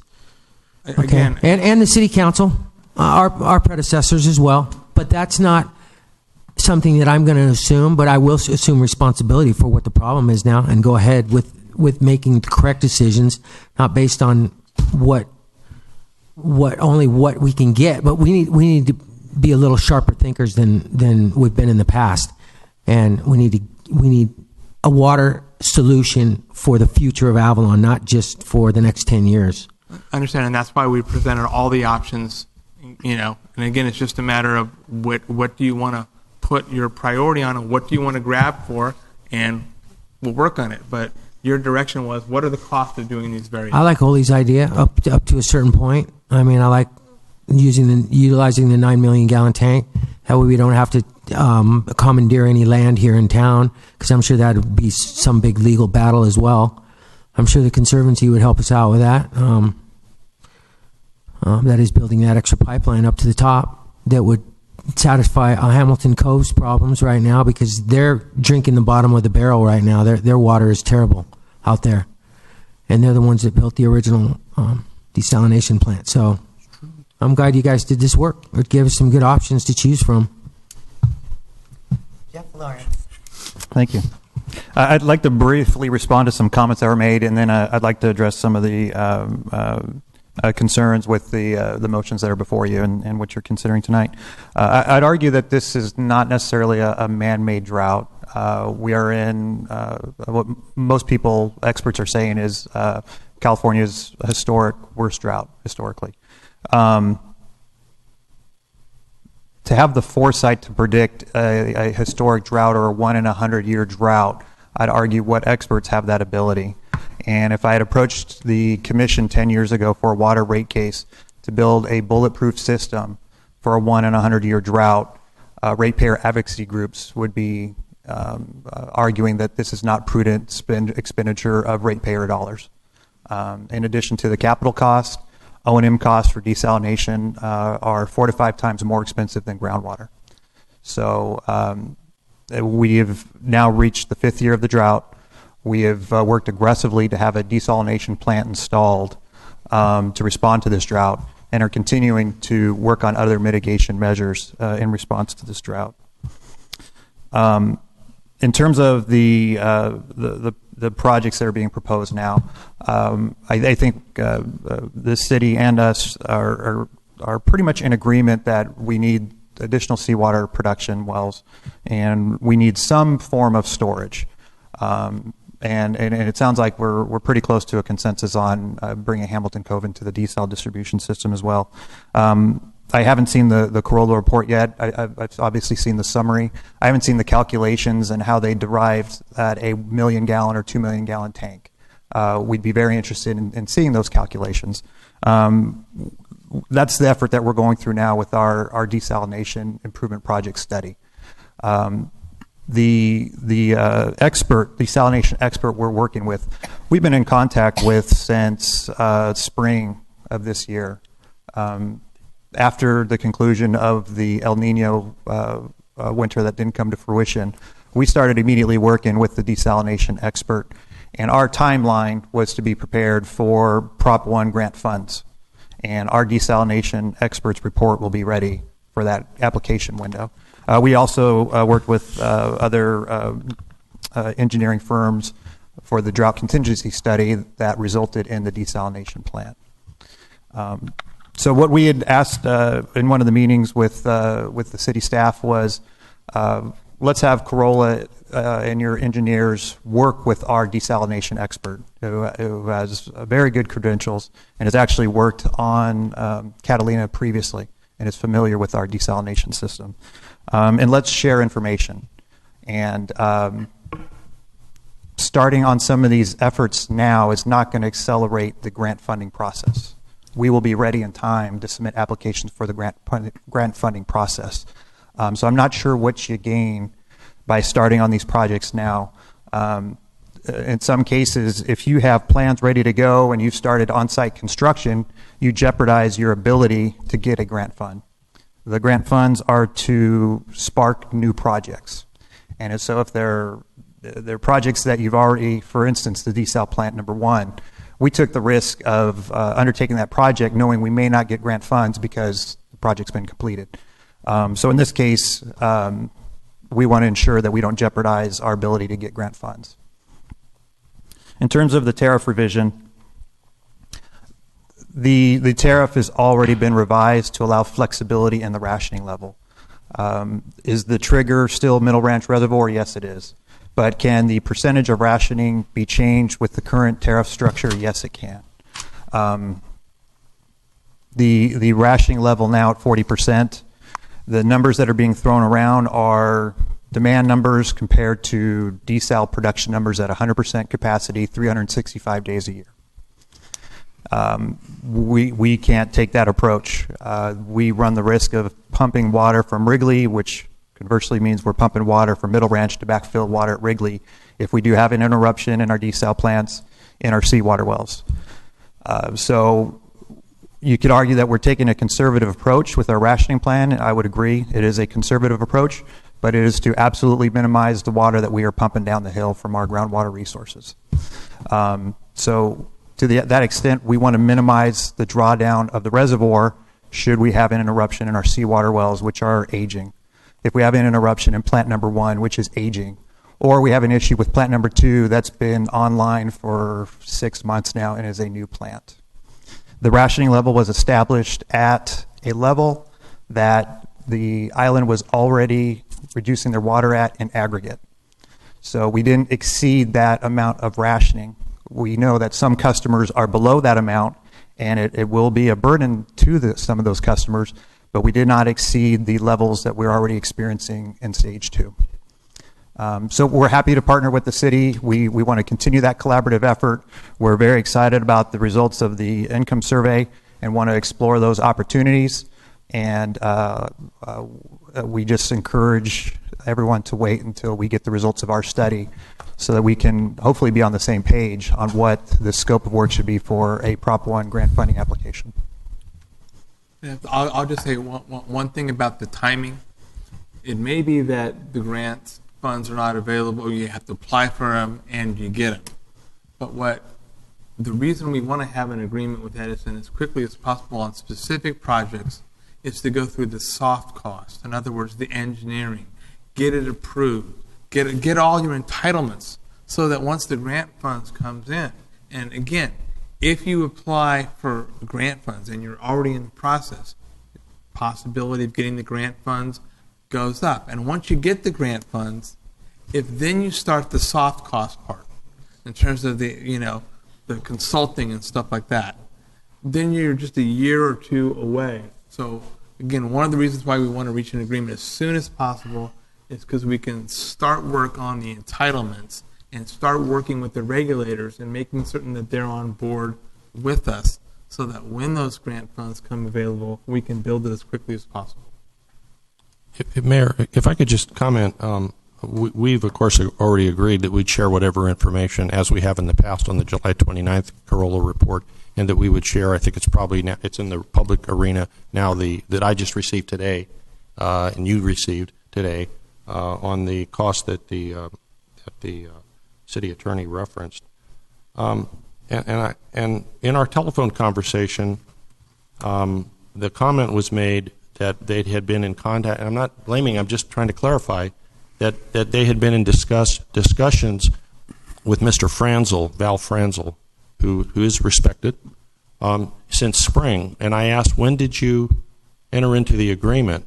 Well, he was in Qatar doing work, Qatar, and he wasn't available until recently. That was the answer, and I'm not. That was the answer. So while you're in contact, he's not available until recently. In terms of the man-made, this isn't the Central Valley.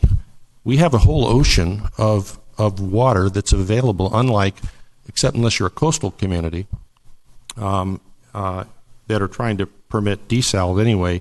It is, yes, California is in a historic drought, but in part, we're in a regulation drought, a drought that's created in part by regulation.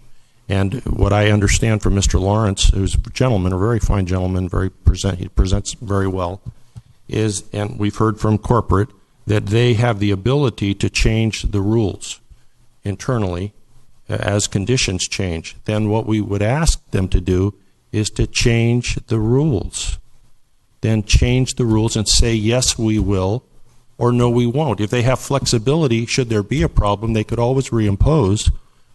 But do things now, not later. And as the city attorney was saying, we need to.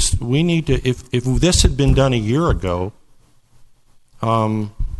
we would be farther along the process. There's also federal funds that are available in D.C. through some new legislation that was just passed.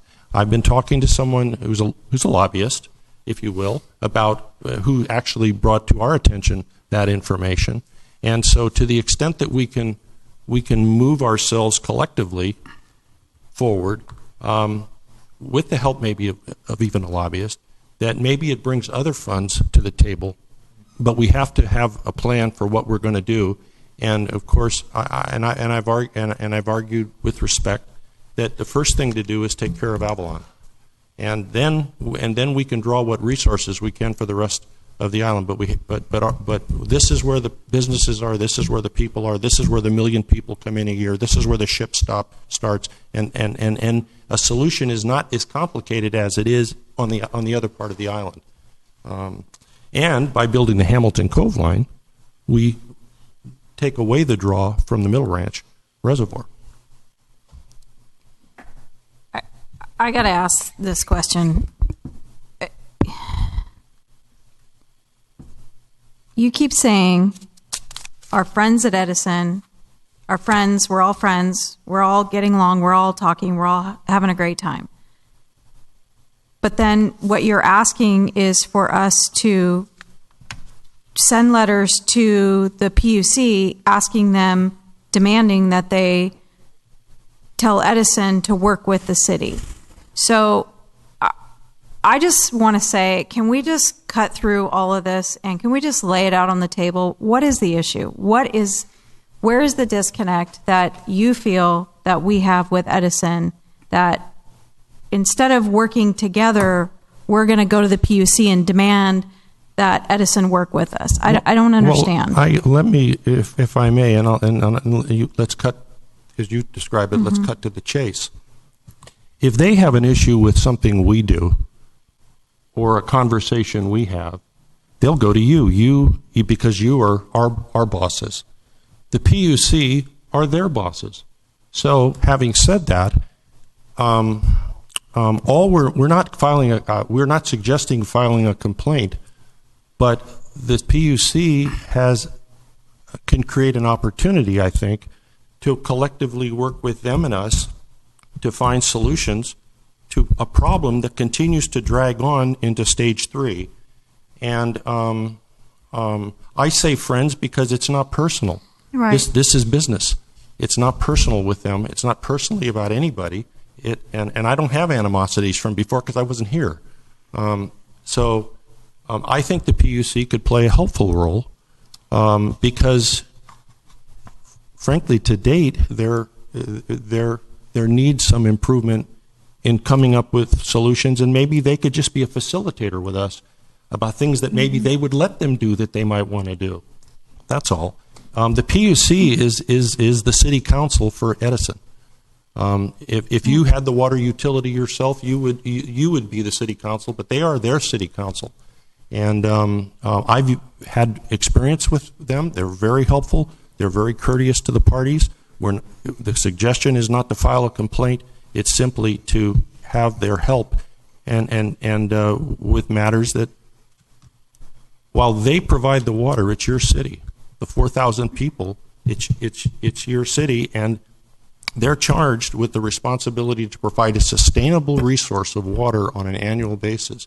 Rain and wells are not a sustainable resource when you have salt, as we do, salt water. So we're just looking for help to try to facilitate a discussion. I think we're close, but what happens if we come in December and we're not in agreement? We need to be in agreement and use whatever partnerships we can to do that. That's all. Well, that's what I'm saying, and I still don't really understand. I haven't really heard the answer, and I appreciate your clarification there. But the city and Edison are working together, so that's what you're saying. You're very close. Everybody agrees we need to do these saltwater wells. We agree to storage. We agree to, I think, closely agree on the Hamilton Cove. And so maybe there's some differences of who has a contract when and who brought in which other person. But if we're in so close of agreement on things, it seems to me that the direction we should be giving is can the city and Edison sit down, and can you come back to the city council at the next meeting, or at worst case scenario, the meeting after that, and tell us your plan working together of how we're going to change and relax the tariff. If you read the tariff says that Edison doesn't need to go back to the PUC to change those particular regulations. It's sort of soft agreements. So we as a council should be giving you direction to work with Edison to say, what can you do? Give us the entire situation with the tariff. What can you do to put us back to phase 2, which is what the agreement of the desal, which is why we gave the money for the second desal unit. What can we do to get back to phase 2 and potentially even phase 1 based on the draw? I think if we had the statistical data, that would be much more helpful. If Edison is saying we can't, there's no way we can put you back in phase 2, give us the statistical data that tells us why. And then that might be where there is a misguidance of agreement. Like, just give us the information, because I feel like we're just, they're not playing nice and we're taking our toys and walking away, and now the sandbox is empty. And if we're saying we're working together, let's actually show that that's happening. And as far as the funding goes, the city's not going to get funding without Edison's approval. And Edison's not going to get funding necessarily for some of this grant money without the city's approval. So let's figure out, and if there is more to the story than what you're saying, and there is not agreements, then can we just be honest and put it on the table so that the community's not coming up with their own? Edison's not doing anything when they are, and the city's trying to run Edison's utility, which they're not. Well, if Council Member Cassidy, you actually, it was exquisite. No, it was very good, because we've had meetings. We've had 2 conversations. We actually had one in person, and if we had 2 telephones, I think 2 telephone conversations. And we've asked specific questions that relate to what can they do, or what would they do, or would they not do. And while conceptually, your point, that they've agreed that in storage is important and new wells is important, we are trying to get down to, okay, what do the specifics mean? Will you support a change in the tariff, or can you do that yourself? And to the extent that they that would address a big immediate issue.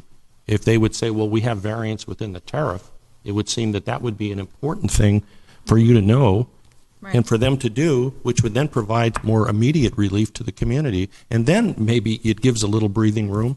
I can't fault with what you say. I think it's a good. Well, this is what we're asking, and we're skipped around quite a bit. We should probably make a motion to file and receive the report on item 10, and then make the next decisions on 11. But the number 2 is you're requesting that the council direct the city manager and city attorney to seek a revision to the tariff to decouple drought designations, which I question what designations we're talking about, from the level of Middle Ranch Reservoir. I think that is something we need to explore as well.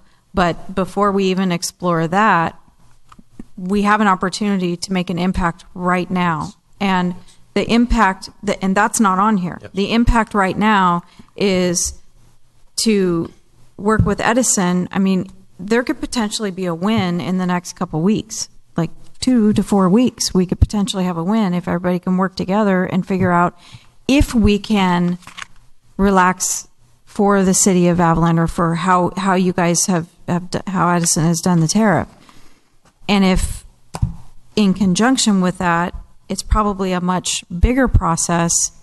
From the education I've received on how they all came to the Middle Ranch Reservoir being the designation to begin with, I mean, there's a lot of historical data there.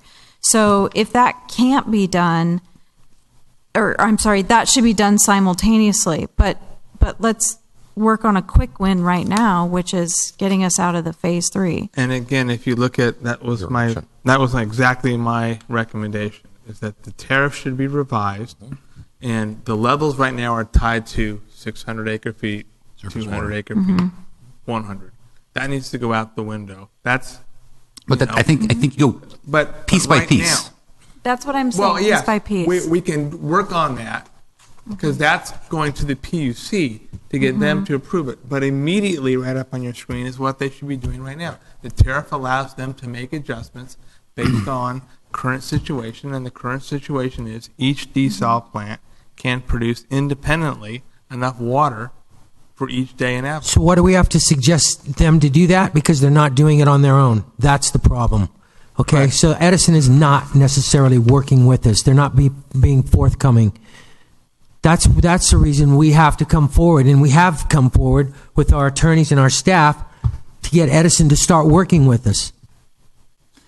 I would like to make a motion to direct staff to negotiate with Edison to the pending tariff revision. Edison should issue variances and or waivers to essential businesses given capacity of desal plant and current storage situation, and if not, find out why.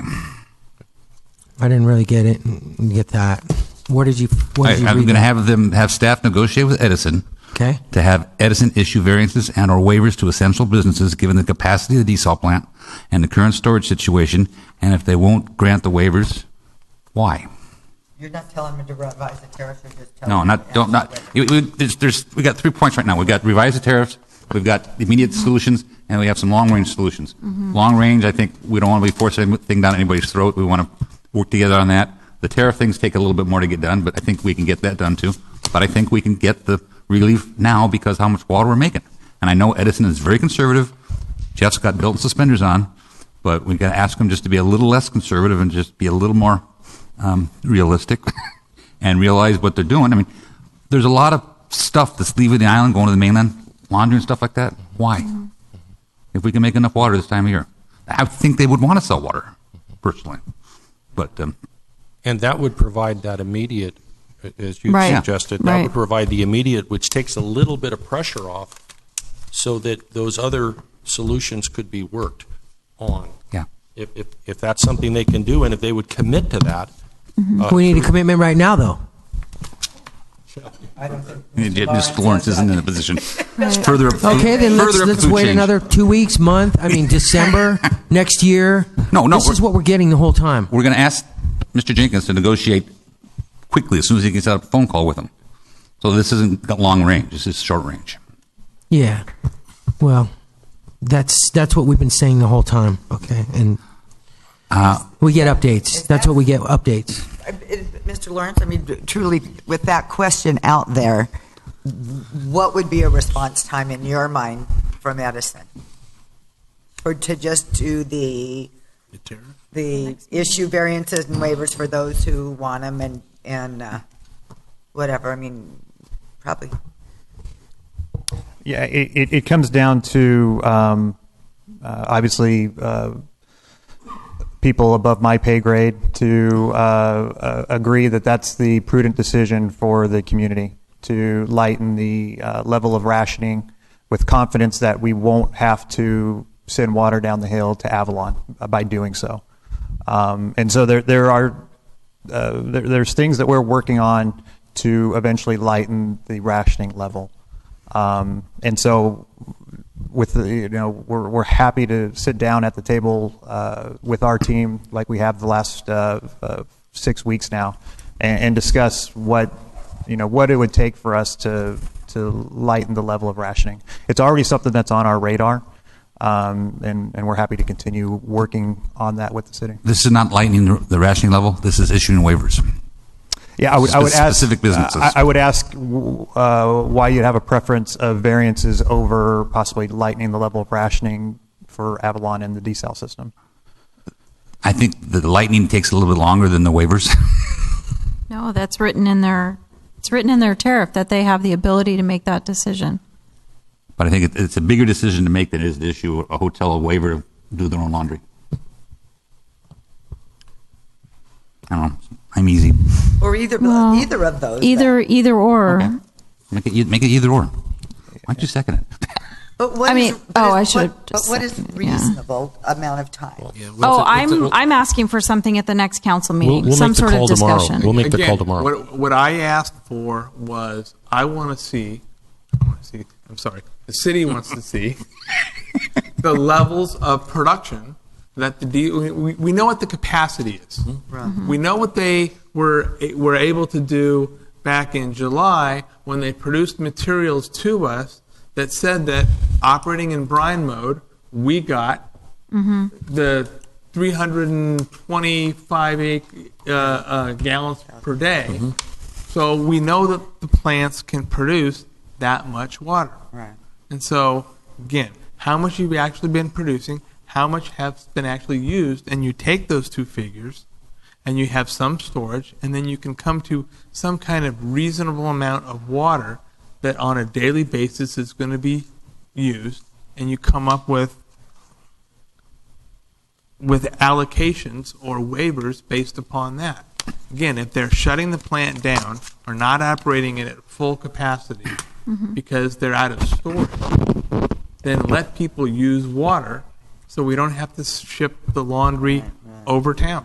But you don't want them to run at 100% of the time. But that's why they have 2 units. You don't want them to run either unit at 100% of the time because it breaks. It's mechanical. It's still the same seawater wells that serve both units. Right. Yeah. But all of that is we've already established that everybody's already working towards that. And I mean, it is unfair to say, and this wasn't the specific words, but I have heard it. It is unfair to say that Edison and the city have not been working together because Jordan Monroe and Audra McDonald from the city of Avalon have been meeting with Edison on a regular basis for well over a year. So there has been many discussions. There's the disadvantaged community study was almost more important for this than it was for the MTA and other funding that we were going to go after. So, I just think let's be fair to all concerned that there has been a lot of communication between the city and Edison. You weren't here for a lot of that. Not enough. I don't know how much that you've had. There has not been enough. From our staff members. I don't, I have a lot of information. Yes, ma'am. that I don't know, but I just think continue on the lines of working together, work together to get these projects online so that when we can apply for the grant funds, we're doing it as a team and applying for it. And on the grant funds, I think, if I may, Mayor, on the grant funds, I think that's where we've had discussions with them. We want to, and would need to be, we would like to be, we would encourage to be them, that we're all aligned when we go for grant funds, so there's not multiple applications that compete for limited funds, and that maybe many get funded but not enough. Because in the end, what we're seeking are funds that eliminate, hopefully, or minimize the impact on the ratepayer who has to pay for these solutions. And so that and that's what we're trying to do with them in this in this dialogue that's been going on for some time, as you say. And again, the grant funds don't help us the next 7 No. months. Right. And so that's No. why No, I know. the tariff We- provision in this. I think we all know that. Well, and then, well, you're talking kind of this whole thing about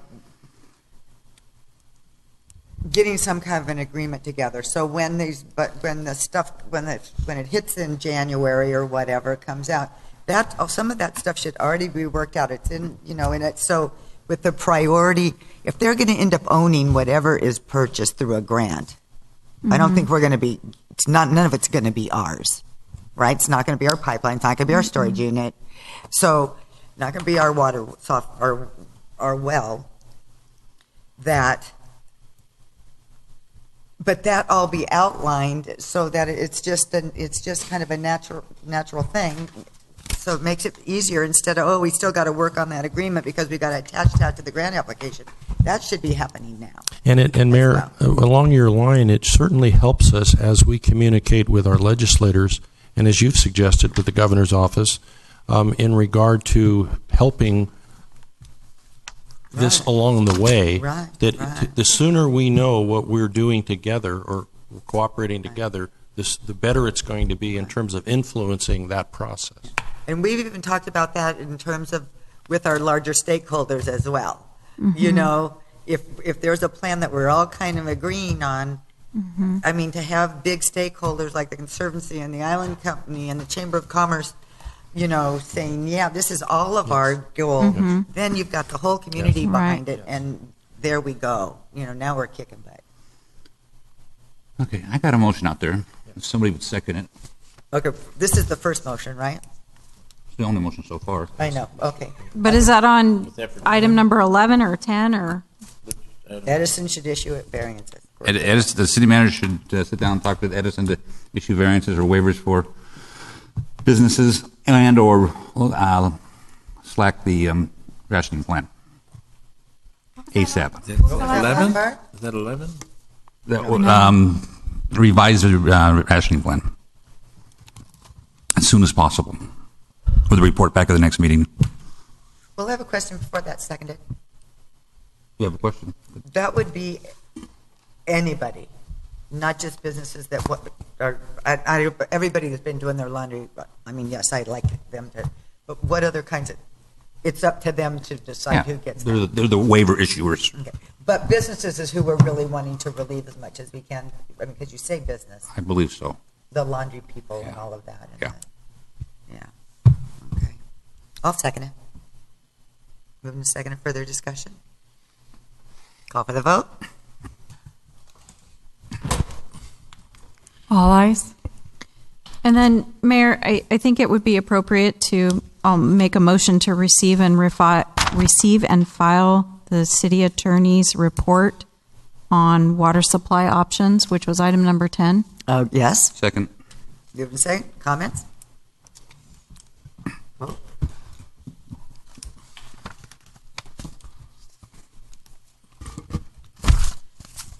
Are you going to vote, Joe? For what? So, city attorney report on water.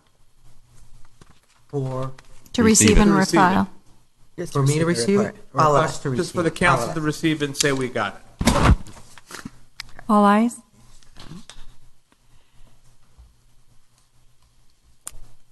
So what does that do to item 11? I think we'll hold it over. No, 11's done. No, we hold 11 over. Oh, okay.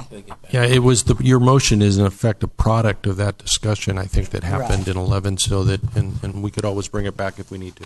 Okay. Yeah. Yeah. Yes. Oh, we will bring back the item that you Yes. directed, yes. So we're asking this back for the next meeting. Yeah. Yes, Mhm. yes, sir. If we need it. Perhaps, if needed. Okay. We'll initiate a call to Edison tomorrow, asking for their consideration of what you've asked us to do, and ask if we can get that information back to you in time for a report to you either at your next meeting or before, whatever is sooner. That'd be great. That'd be better. Before it would be Thank you. great. Thank Yeah. you Very much. Thank you, Jeff. Let your bosses know what's coming. Let your bosses know what's coming. I'm sure they're watching. Item number 12. Review and discuss and provide direction to the city to provide fresh potable water to Avalon residents during the water shortage. Mr. Do you want me to summarize, sir, or no? Yes, please. Okay. Well, this was an item that Council Member Sampson has mentioned in recent meetings of the council, and he wanted to get a direction from the council in regard to it. He's asking to review and discuss and provide direction to that a fresh water, that the city procure freshwater trucks, water. Here, let me do this. Yeah, you'll do it better. I was. Okay, so what I want to do is bring fresh water to Avalon for the residents. We just made provisions for the businesses. So I want us, the city council, to bring the people fresh water, gallons of fresh water. I want it to bring I want to purchase as much water as we possibly can to get the best price that we possibly can. I want people to be able to come to the city hall and pick up fresh water, or wherever we designate a place for them to pick it up. Maybe it could be Joe Machado Field. Maybe it could be Front Street. I don't care. I think people need instant relief right now, and we need to let them know that we care about them. This is why I brought this forward. Okay, we just made provisions for the businesses. Now we need to do it for the residents. We need to tell the residents we love them. We need to show them a little love, and we need to give them some fresh water immediately. Like, I want staff to work on this like tomorrow, if it passes, and start bringing gallons of water and figure out exactly what the cost is going to be for the next projected cost for the next couple of months until we can start getting our water online from Edison and fix this problem that we have right now. And praying for rain is a great thing to do. I believe in God too, and I pray for rain. But what does God say? God helps those who help. He helps those who help themselves, exactly. So we're going to help ourselves, which you guys have helped us do tonight. And I'm trying to help the people of Avalon as well. So if we buy truckloads of water, we might be able to get it for a cheaper price than what Vaughn's is selling it to us for. Maybe we could go to Vaughn's and we can ask them, what kind of price can you give us on a couple truckloads of water? And then we distribute it depending on how many people are in the family. You come up, you have 10 people in your family, you come up and get 10 gallons. Joseph, can I ask a question? Go for it. Okay. Typically, people are buying bottled water. I mean, people either drink Avalon water or a lot of people buy bottled water. And I think a lot of people buy bottled water. Could be wrong. So in wrapping my hand I don't think people need bottled water to drink. They need the ability to be able to wash their clothes and... Well, that's next. That's on here too. Yeah, and take their showers and that kind of thing. Well, that's on here too. We're going to get a water truck and we're going to transport water to wherever people need it, if that's going to work out for them. Yeah, I just don't know how. Okay, so I don't know how the delivery system works, because Edison is our delivery system. Right. They're the people who deliver the water to our homes. Okay, that's what the problem is right now. So we don't have that water. So we don't have the drinking water either. Okay, so yeah, people buy their own water. So let's not give them water then. Okay, that can be on your back. No, I'm not saying that, but then, I mean, I'm just saying, how do they really need the most water? It's to be able to wash their clothes. It doesn't matter. They need water, period. They need to drink it, and they need it to wash their clothes. That's an Edison deal. That's what we're working on tonight. That's delivering water. I'm talking aside from that. This doesn't cover that. We've already covered that tonight. We've covered what we're going to deliver to people's homes. I'm covering what people drink and what they wash their golf carts with and what they wash their houses with and what they water their gardens with, things like that. Right. That's what. And the majority of that would be probably non-potable water. The majority. Well, of course. It's going to come from our well up the canyon, and we're going to deliver it to people's homes if we need to. Okay. We can also have totes if they want them. We can have 50-gallon containers, something we deliver to their backyards, or they can come and get it themselves. I would think it would work a little better that way. As far as the water truck issue, we can park the water truck somewhere central. People bring their own containers down, and they can take as much as they want. But we're that's just for practical purposes for things that washing the vomit off your sidewalk, things like that, washing the dog crap off, maybe washing down the side of your building. It's terrible to have dust on your building if you own your own home. It destroys the paint. So this is just practical use water that I'm trying to deliver to the people, and it's going to cost money out of the general fund, and it's something that I think it's important enough that we need to show the people that we're there for them, because they don't feel that way right now. And it's like I said before, this is not something that we created. It's not something that our lack of vision created, because we weren't here 10 years ago when this should have been dealt with. Not to blame it on those guys either, but you know what? It's hard to predict things that are going to be coming up into the. But we know what's on our plate right now. We're responsible for it, and we're taking action for it, and we've also taken a lot of criticism for it. And I'm done with it. We need to start doing something for people and let them know that we do have their backs and we do care about them, and we do care about their assets and their health and their future and their safety and all the things that we're talking about tonight when we're talking about water. For those of you that don't know it, I just wanted to remind you of something that's on the Planning Commission agenda tomorrow night, and that's that the Island Company is going to make an effort to provide non-potable water to the residents. So for some of the uses that you were mentioning, Joe, where non-potable could be used, that is going to be an option that should be coming online, and hopefully maybe the next month that's something that the city should be doing. But I just wanted to let the public know that that's something that's hopefully going to be coming online, that will be a resource where the residents can go up and get water to wash their golf cart or whatever for non-potable purposes. Thank you. Well, that means that our wells will draw down a lot quicker that way as well. So I think we need to get a water truck and we start utilizing the water that we pull out of our own wells, and we take care of our own people. Anyway, that's my item, and I guess that's it. I know. No, and it's a good item, Joseph. The delivery of the whole delivery system, because he said $30,000 to $40,000 for a water truck, and then so you fill up the water truck, and then people come with their little things, or nobody has any storage around the side of their house to put a tote. I mean, you don't have to do that. Just have the water truck there. People bring their own containers. They take as much as they want or as little as they want. Yeah. It's as simple as that. I don't need to get fancy about this, okay? No, again, if that element doesn't work, then let's just figure out how much it's going to cost to get some gallons of water so people can come up and have their gallons of water. And they see that the city's doing something for them short term. Now, immediately. Okay, we can keep relying on Edison and promising them that we're working on this drought thing and don't worry, we got your backs. I mean, that only goes so far. Yeah. Any comments? Pretty simple. It's pretty simple. If you don't want the element with the water truck, we don't need it, but the city can use a water truck. We need a water truck.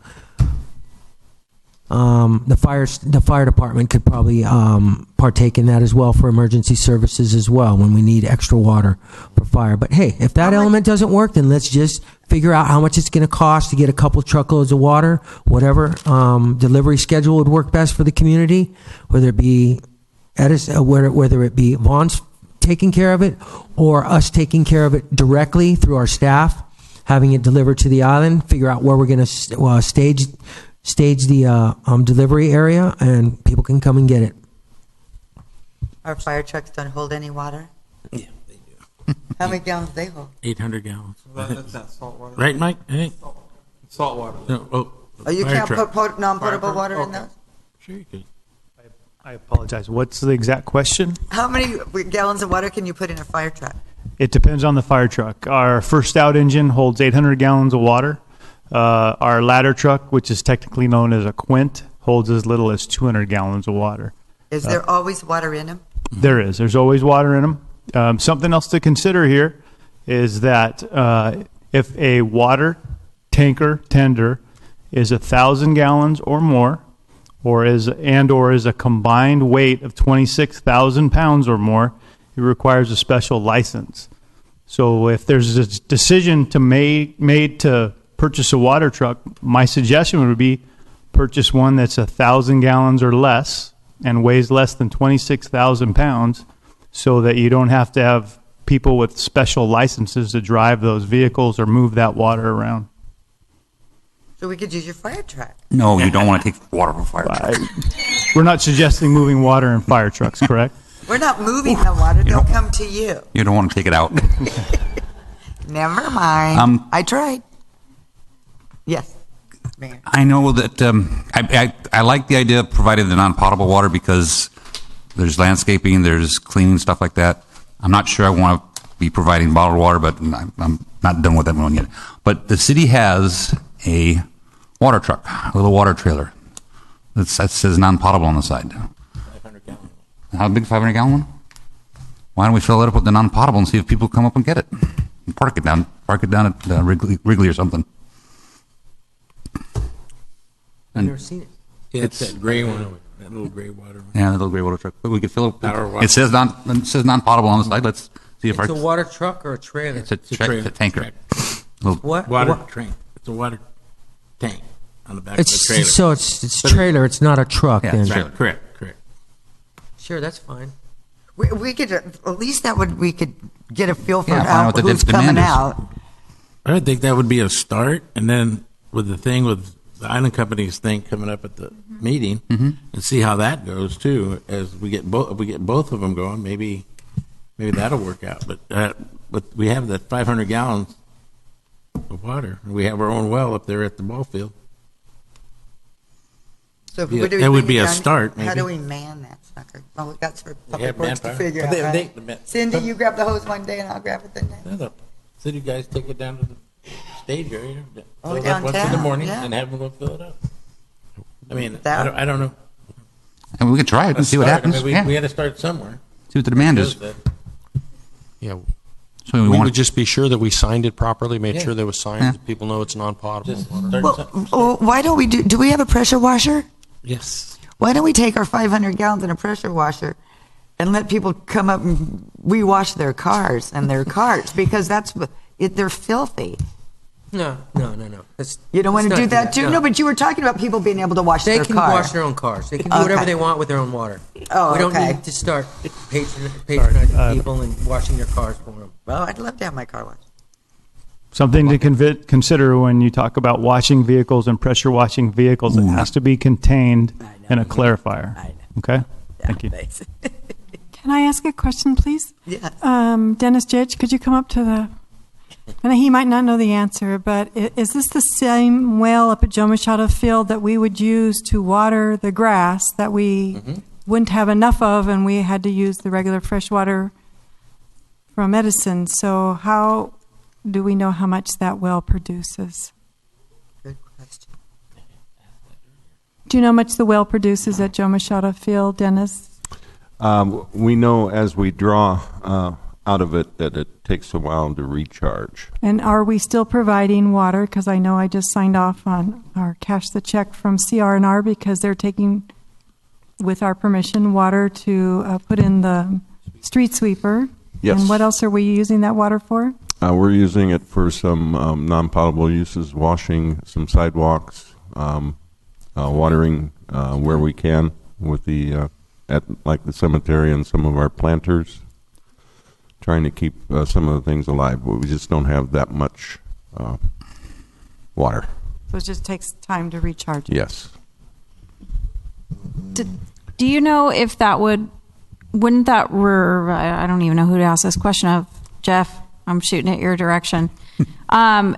If we were to take water from the well at Joe Machado Field, that's what we're talking about, right? Does that also require a license agreement with Edison to be able to do that? No. It's non-potable. It doesn't? No. We've looked at this, and the city, as long as we're not constructing our own water delivery facilities, we can deliver non-potable and potable water to people with trucks or however. We just can't sell it. We can give it away. You can even sell it, But you just can't use their delivery system for it. Oh. And the well is ours. Right. Yeah, I'm just trying to So, yeah, clarify yeah, if no, we would yeah. need a license agreement, because I hadn't read the packet yet for tomorrow night, but I knew that there was something coming before with the wells with Edison, and I knew that they were working on an agreement. So That's with the island company. I'm sorry, that's what I meant to say, that the island company has an item on the agenda tomorrow. Yeah, and I would just say I can't dispute what Scott said. I'd have to check with our regulatory group and our legal department. I'm not sure the agreement that's in place for the well at Joe Machado Field. And if the island company gets approved tomorrow night, we could probably take our 500-gallon trailer up there and fill it up there.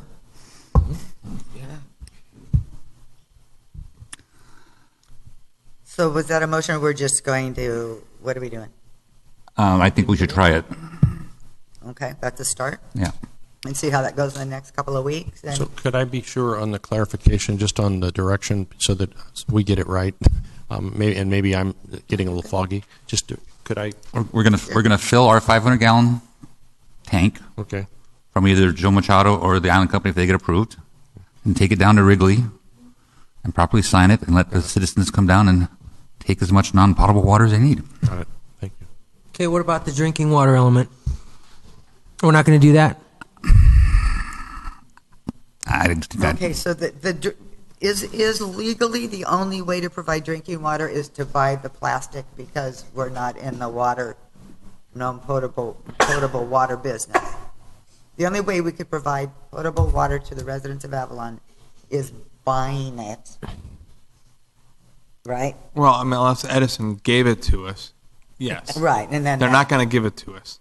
Right. So we'd have to buy the water, and we can. Look, if you're getting a 15-gallon allocation a day, you're going to take a gallon, 5 gallons of water, 3 gallons of water that somebody gives you. Yeah. And that's what's happening right now. People are living on 15 gallons of water a day, okay? Yeah. Someone wants to give you a gallon of water, you're going to take it and you're going to drink it. That's the premise of why I brought this to the table, okay? Let's just vote on it, get it over with. Well, again, we don't. How much water would we buy? If we go to Vons, it's 89 cents on Vons plus the CRV, so you're talking $1 a gallon, and that's probably the cheapest water we can get. Probably the cheapest water we can get. Well, let's have staff go out and look for it. I think we can get water for 10 cents a gallon.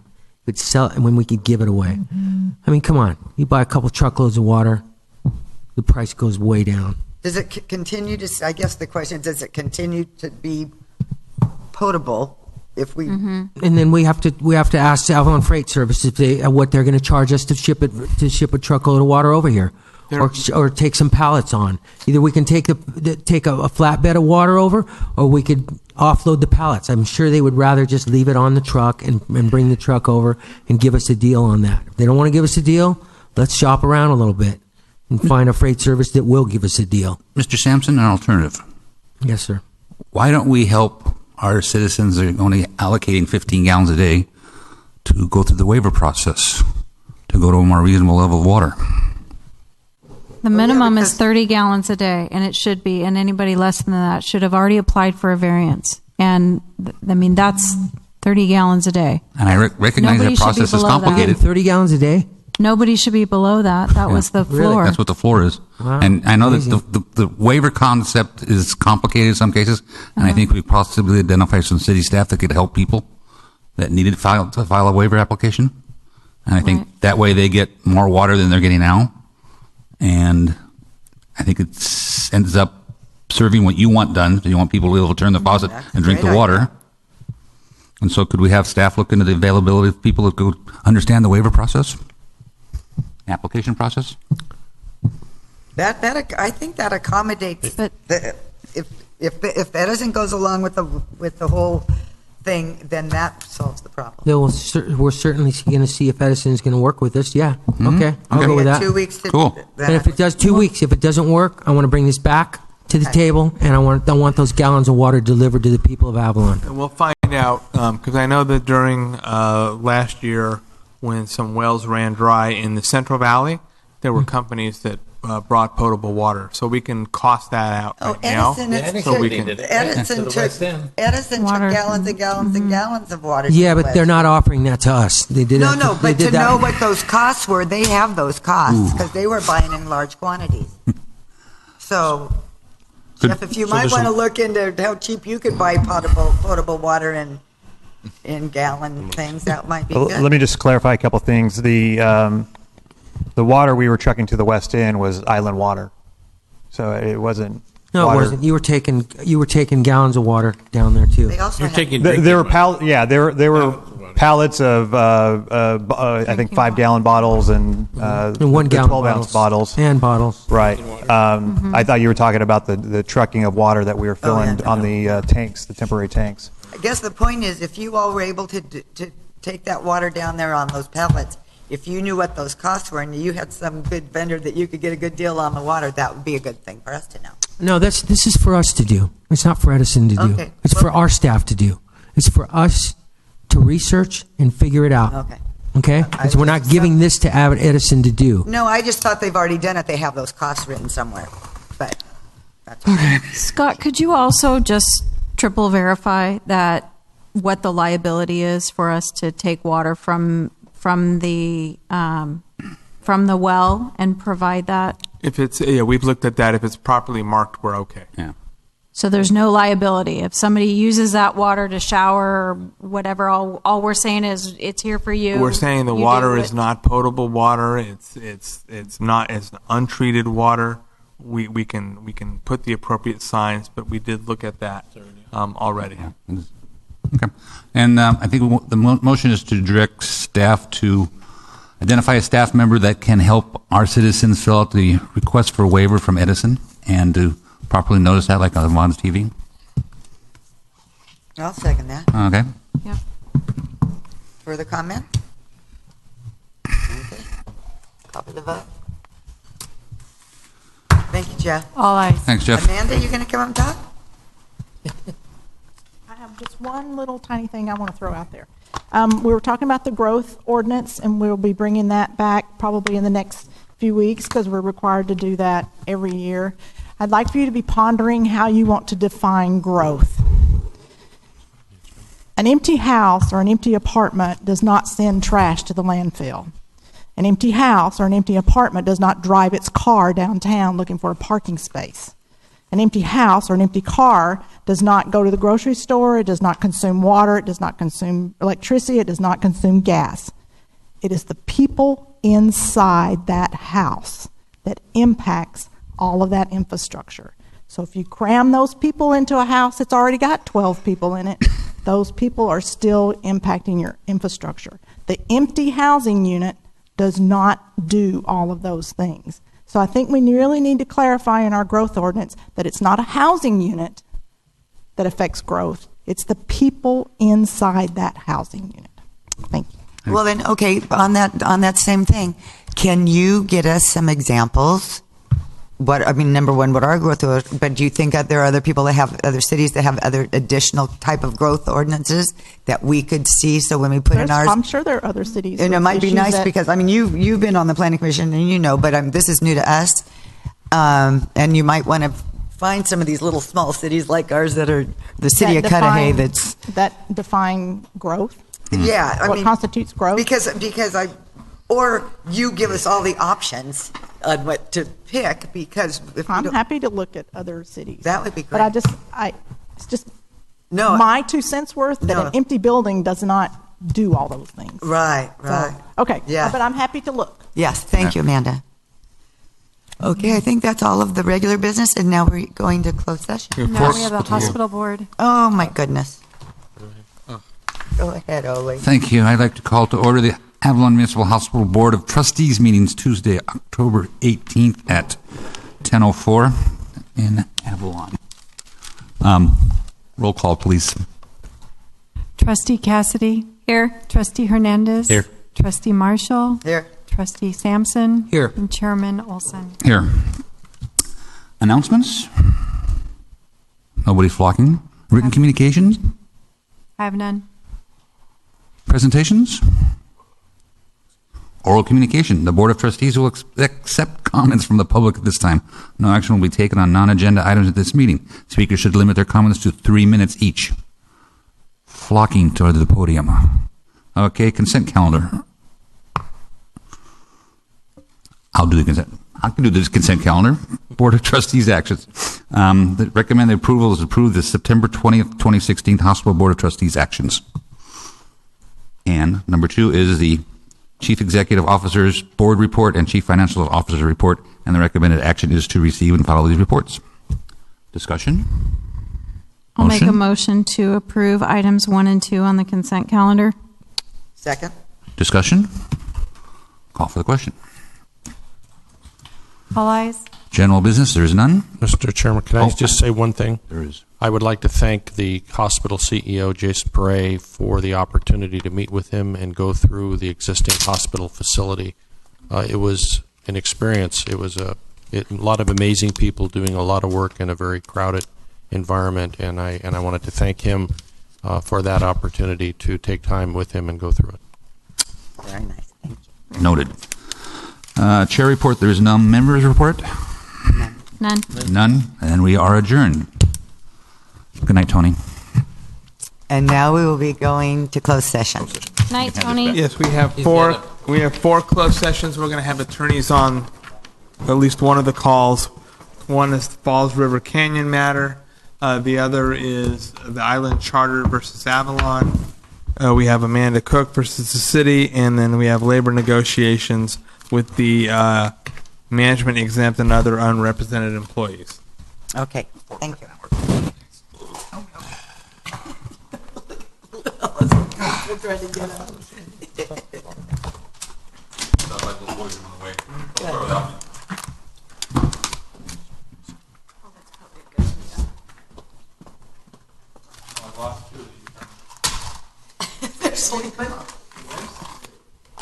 The Island Company and the attorneys on the Island Company we're going to. Oh, well, one of them flew in from Europe. The other one is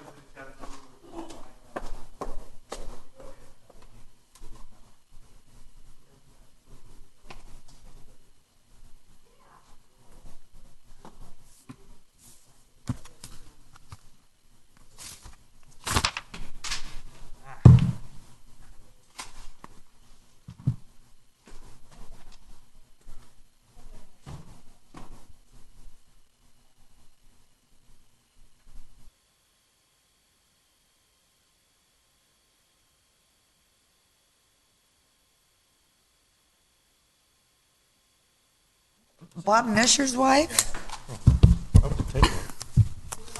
We're live. Hello, and we are back from closed session. no report black. Thank you. Good night, Tony. Meeting adjourned.